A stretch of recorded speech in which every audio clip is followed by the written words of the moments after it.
My entitled manager literally makes an awful joke about my dead mom, putting me in a situation that made me feel so hurt that I actually quit my job right there on the spot. And now I'm trying to figure out if I'm the jerk or if I overreacted here, because right now I seriously just don't know what to do. Here's what's going on. Okay, I want to start off by saying that I've never posted here before, but after this happened last week, I still don't know if I overreacted or if I was justified at all. But regardless, I would appreciate some honest thoughts, and I'll try to keep it as clear as I can. I'm a 26-year-old male and I've been working at a mid-sized tech company for the past 2 years. It was never my dream job, but it paid decently and I had a solid routine. Things were fine until we got a new team lead 3 months ago, and for the sake of the story, I'll call him Dan. Dan is the kind of guy who tries really hard to be everybody's buddy, but he constantly crosses boundaries. He'll tease people in meetings, mock accents, make weird jokes. I mean, Human Resources has already talked to him once, but nothing ever changed. Anyways, last Thursday, I was in a team meeting presenting a small internal tool that I had built to automate a reporting task. Everyone seemed engaged and respectful until Dan cuts in and says, loud enough for everyone in the call to hear, "Wow, maybe if your mom had this kind of system when she was alive, she'd still be around." For context, I lost my mother last year to a sudden heart attack. It was and still is a very raw subject for me. I had briefly mentioned it during a check-in a few months ago when he asked why I took time off, and I didn't even realize that he remembered it. But when he said that, I froze for a second. A few people nervously laughed, I think out of discomfort, and I just said to them, "That's not okay." He then tried to laugh it off and said that I was too sensitive and that it was just a joke. I then stood up and I ended the call. I packed my things and I walked right out. I didn't say anything to anyone else. I literally just left. The next morning, I sent an email to Human Resources explaining what happened and submitted my resignation with immediate effect. I mean, I didn't even ask for the remaining PTO payout. I just wanted out. Ever since then, I've had mixed reactions. My older brother says that I should have filed a formal complaint and used this to hold Dan accountable instead of throwing away my job. Also, a close friend thinks that I was 100% justified and brave for walking away. But I'm sitting here unemployed now, unsure if I was being impulsive or standing up for myself. Part of me feels guilty for how suddenly I left, like I abandoned my team or acted unprofessionally, but the other part of me feels like if I had stayed after that, I would have been betraying myself. So seriously, am I the jerk here? Because right now I don't know what to do. Okay, first and foremost, what he said to you was completely out of line. That's unprofessional, that's disturbing, and very disgusting, and you do not deserve to be treated like that. But I also want to say that the way you reacted is completely normal. Like, dude, if someone said that about me and my mom had passed away recently, I would be like a raw nerve. Like, I would freak out on this person. And I probably would also be like, I want to quit. But I think you have one thing correct here. Somebody has to leave, but in my opinion, it's not you. Dan is the one that has to leave. 100% Dan. Like, I think there's some truth in what your older brother said. You absolutely should have filed a formal complaint and been like, no, this guy absolutely needs to be held accountable. What he just said is so unprofessional and disgusting. Because truthfully, you haven't done anything. Dan's one of those weird bullies of the office that just likes to cross everybody's boundaries, and that's not okay. So in my opinion, I would probably contact Human Resources or some kind of like upper management and be like, look, can I please have my job back? But if I do come back, Dan needs to be punished. What he said to me was inappropriate. I have witnesses and all this other stuff. Like, in my opinion, I think that would be way better than throwing your career away. Because from the sounds of it, you had a good thing going. And I just don't think it would be smart to throw all of that away simply because somebody offended you. Because yes, in a way, you did stand up for yourself by being like, I'm quitting my job and I'm getting out of there. But in my opinion, a way better way of standing up for yourself is to stand on business, keep your job, and say, no, Dan, you have to go. What you said was inappropriate and you're the one at fault, not me. Like, that doesn't excuse what he said. Like, what he said is disgusting, but it would absolutely rally people around you as they're like, oh wow, this guy joked about your dead mom. Like, that's messed up. Because I know for a fact if I saw one of my coworkers get treated that way, I'd be like, oh, I'm absolutely on this person's side. What Dan said is disgusting and absolutely immature and so weird. Like, you do not joke about that. That is so out of line. But either way, I hope some good things come out of this for you, because what he said and what he did to you is completely unacceptable. If you like Am I the Jerk, you're probably going to love Am I the Genius. Check it out, link down below in the description. Also, go to amithejerk.com/submit if you would like to submit your own stories. My entitled neighbor complains that because my curtains are open in my house, she can see into it and sees exactly what I'm doing all day, essentially confessing that she's creeping on me all the time, and now I'm incredibly unsettled. Here's what's going on. So to start things out, we moved into a new house a few months ago, and we just received a mailed letter from a house that is behind ours, which, by the way, between us and this house is literally like a gutter system and a road. And this is verbatim what this neighbor said to me. "Dear neighbor, congratulations on your new home. I live right across the street from you. Although our homes are are not very close to each other. I can see directly into your home from my living room and backyard. I can clearly see you as you walk around your kitchen and even when you get things from your refrigerator. While I'm happy for new neighbors, I would prefer not to have a view into your home when I'm in my living room and backyard. For your privacy, you may want to consider some blinds or some curtains. I hope you enjoy your new home and neighborhood. Your neighbor, Carol. So it's like, okay, let me get this right. We have to close our curtains so that you can have yours open. And also, you've been watching us in our house like a creeper? Screw you, Carol. My curtains will be open, and I also think some naked dancing in the kitchen is absolutely required. Oh my gosh, talk about like showing your hand without realizing it. Your neighbor basically confessed to being a peeping Tom. Like, what's going on, dude? Like, why is she sitting there staring and being like, oh my god, people live in that house? Look at them living and doing things. How dare they? They should close those curtains. I don't want to look at this. By the way, I'm gonna keep looking. Like, I don't know about you, but this is like the dumbest letter you could possibly send because it just doesn't make any sense. So yeah, your new neighbor is not a winner, and hopefully nothing else comes of this because that lady sounds insane. My entitled neighbor literally damages my car with her tree. But right when I'm trying to figure out this entire situation, she freaks out on me and somehow insists that this is my fault, putting me in the weirdest situation I've ever been in my entire life. Here's how it all went down. To start things out, I'm a 26-year-old female and I live in a townhouse. And one of my neighbors in her 40s, who we will call Mary for the sake of the story, is one of those people who always expect favors. For example, a few weeks ago during a heavy storm, a large branch from one of her trees cracked and fell across my driveway. It damaged my car bumper when I came home, and yes, this was her tree. In fact, I called her up and she agreed as much. She said that she would cover the repair, but the next day she changed her tune. She claimed the wind was unusually strong and it was not her fault, and insisted that my insurance should handle it. Then she asked me to pay her compensation for her lost potential value of the tree, as she claimed it was ornamental and worth money in the aesthetic value. At first, I was stunned. She really expects me to pay her because her tree is damaged? She says I'm responsible for cleanup afterwards, and I'm honestly flabbergasted by her sense of entitlement. I don't want to fight, but I also don't want to be exploited. So I've asked around, and legally, the tree owner is generally responsible for damage caused by their tree to a neighbor, but she's making noise in the homeowners group saying that I'm trying to bully her, ruin her reputation, and all this other crap. I'm honestly at such a loss because this is truly an incredibly weird situation. Yeah, I don't know the laws or anything like that, but I'm pretty sure the person who owns the tree is probably responsible for crap like that. And it's also weird that she's trying to be like, my tree doesn't look as good as it used to. You need to pay me for that. The aesthetic value's gone down. Like, dude, you clearly have a weird neighbor and someone who's obviously going to cause a lot of problems for you. So to the original poster, I wish you the best of luck because this is such a weird situation. And it really is baffling why she would treat you like this because I'm right there with the original poster. This definitely sounds like her tree, which means it's her problem to deal with. My entitled coworker demands that I cover up for her mistake, but then turns around and takes credit for my hard work, putting me in a situation where I'm very pissed off and I don't know how to fix the situation. Here's what's going on. I'm a 28-year-old male and I work in a mid-sized office. There's one coworker who I will call Karen for the sake of the story, who's really charming and good at talking up her successes, but who also frequently messes up basic things. She's asked me multiple times to fix or redo her work, often because she misses deadlines or rereads instructions. About 2 weeks ago, Karen forgot to include critical data in a report sent to a client. She then came to me asking to redo her missing section last minute since she promised the client it would be done. Well, I ended up doing it and I worked overtime to incorporate everything, and I even stayed late to make this happen. But then the next meeting, she presented the report including my corrections as her own. She didn't mention my help, and several people thanked her for the excellent work. And at this point, I feel used. If I speak up, I'll sound petty or like I'm undermining teamwork, but I also want recognition and fairness. So seriously,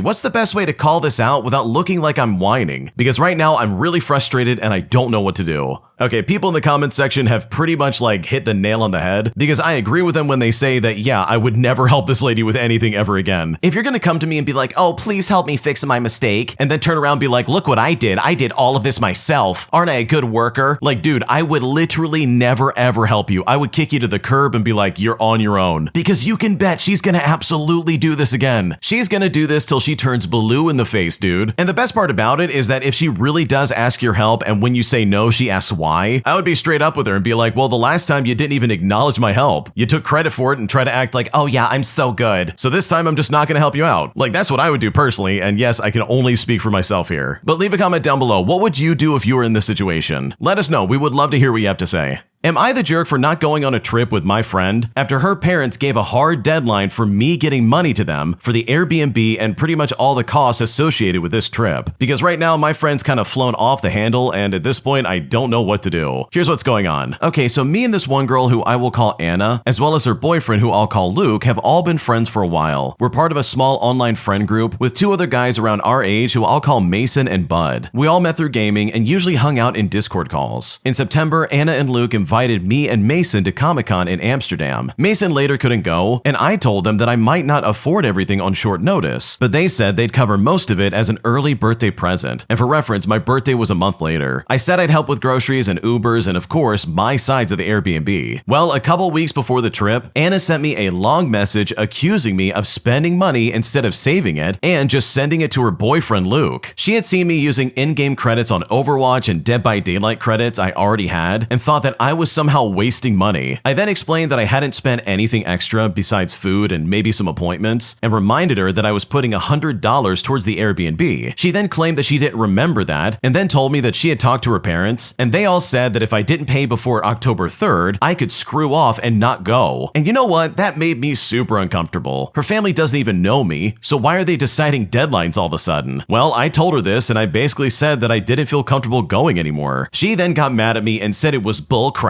So I refunded my ticket and I told her to go have fun. Now, I really thought that was the end of it, but she then started talking about me behind my back and sending screenshots around to pretty much everybody. Later on, me and Bud decided to clear out our shared Discord server since Anna hadn't done much with it anyways. After that, Anna found me on TikTok saying that about 15 people got hacked on Discord all because of Bud's bot. She said that she handled it and told me to apologize. Now, I doubted what she was saying, but I wrote an apology anyways, and I asked her to send it around since I didn't have those people added on Discord. Well, the next day, Bud told me that it was impossible for his bot to hack pretty much anybody, and when I confronted Anna about it, she changed her story and said that nobody was hacked. But then Luke got a message about someone trying to log into his Instagram, which makes absolutely no sense. Then I later found out that she never even sent my apology message at all. I then told her that her behavior was toxic and that blaming her bipolar disorder and autism for everything just wasn't okay. Well, she exploded on me and called me a jerk and a ton of other names before I left the chat. Then she told Mason that she had never called me that, even though she very clearly did. She's now telling people that I turned everyone against her, and some people think that I overreacted for deleting the server or just cutting her off, but I honestly felt so drained and just done with the drama. So seriously, am I the jerk for not going on a trip after my friend's parents gave me such a weird payment deadline? Because right now I don't know what to do. Okay, I gotta be honest with you. First off, no, you're not the jerk. Let's just get that out of the way. But holy crap, you need to run from this psychopath as fast as possible. Anna is one of those weirdos who literally is a drama farming freak. All they do is cause problems even when there's nothing going on. You saying that you don't want to go on this trip because her parents are acting weird, in my opinion, was like the best thing you could have done. Like imagine being stuck in an Airbnb with this psychopath. Because if you think she's acting crazy now, oh my gosh, just wait till you get her in person. If anything, this is a blessing in disguise. You're at least seeing who this person really is before they act crazy when you have no choice but to be around them. So no, you're not the jerk, and in my opinion, just like everybody's saying in the comment section of this post, you need to run from this group as fast as possible. Because this sounds like a mess and you do not need this in your life in the slightest. My entitled aunt demanded that I give my wedding photographer her contact list just so she can get free family portraits from my wedding. And I'm honestly blown away by her entitled attitude. Here's what happened. Okay, so my aunt is the kind of person who thinks that family discount means that you'll do it for free. At my wedding, we had this amazing photographer, a small business owner who was incredibly talented. And my aunt literally wouldn't stop hovering all over her all night, asking for extra shots of her and her kids. A few days after the wedding, the photographer posted sneak peek photos on her business page, and my aunt commented publicly. She said, "Oh, I love your work. Can you send me all the family pictures you took of me and maybe book a session for my kids this weekend using the same package my niece paid for? You know, since we're family." The photographer politely replied by saying, "Hi, you can reach out for rates and booking through my site." And it's here that my aunt screenshotted this. She texted it to me and said, "Can you tell your photographer to stop being rude and just share the family photos with me?" I then told her, "You didn't pay for any photos. Why would she send you free work?" She then said to me, "Well, because it's not work, it's family." I then told her that the only thing free in my family is emotional damage, and trust me, she didn't like that one bit. Oh my gosh, I can't stand this. I've run into this in my own life where family members take advantage of other family members simply because they have a small business. Because in my opinion, family discounts should not even be a thing. Like, my dude, I'm trying to keep the lights on. Why are you trying to sit there and be like, oh,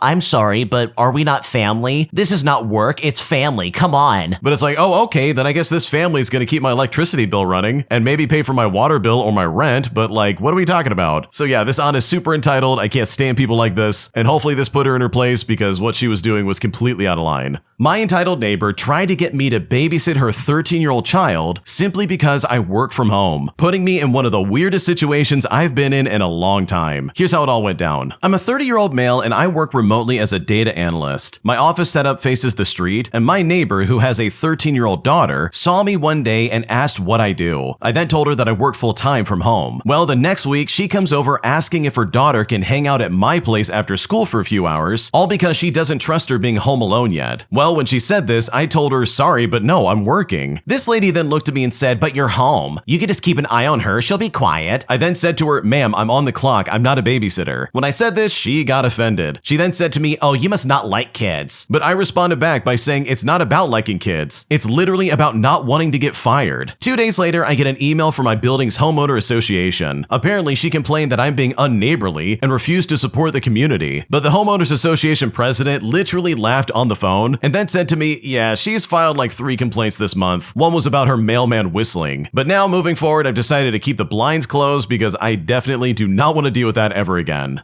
Holy crap, what is going on right now? There are so many red flags in here, it's not even funny. For starters, what neighbor would go up to some random guy working from home and being like, hey, can you babysit my 13-year-old daughter? We don't trust her at home, so let's put her in your house instead. For me, before even announcing publicly that no, I'm not gonna watch your teenage daughter for you, because I am absolutely not gonna jump into that hornet's nest, the first thing I would be asking is like, wait, why can you not trust her at home? Like, is she like a destructive child? Is she breaking stuff? Is she stealing your wallet? Like, what's going on right now? Why can't you trust your own child? What is happening? And then I would look at her and start laughing and be like, I'm not babysitting your kid, I'm on the clock. Like, the original poster is 100% correct. Why should I have to babysit your kid? Like, seriously, that's not my responsibility. And it absolutely doesn't matter that I'm home. I literally do not want that in the back of my mind when I'm trying to get stuff done. So yeah, your neighbor's crazy, and in my opinion, I would absolutely keep my blinds open. Like, no one's gonna try and keep me from seeing the outside world as I'm working, especially when you're working from home, because that can get kind of lonely and you definitely need to see some sunlight every now and then.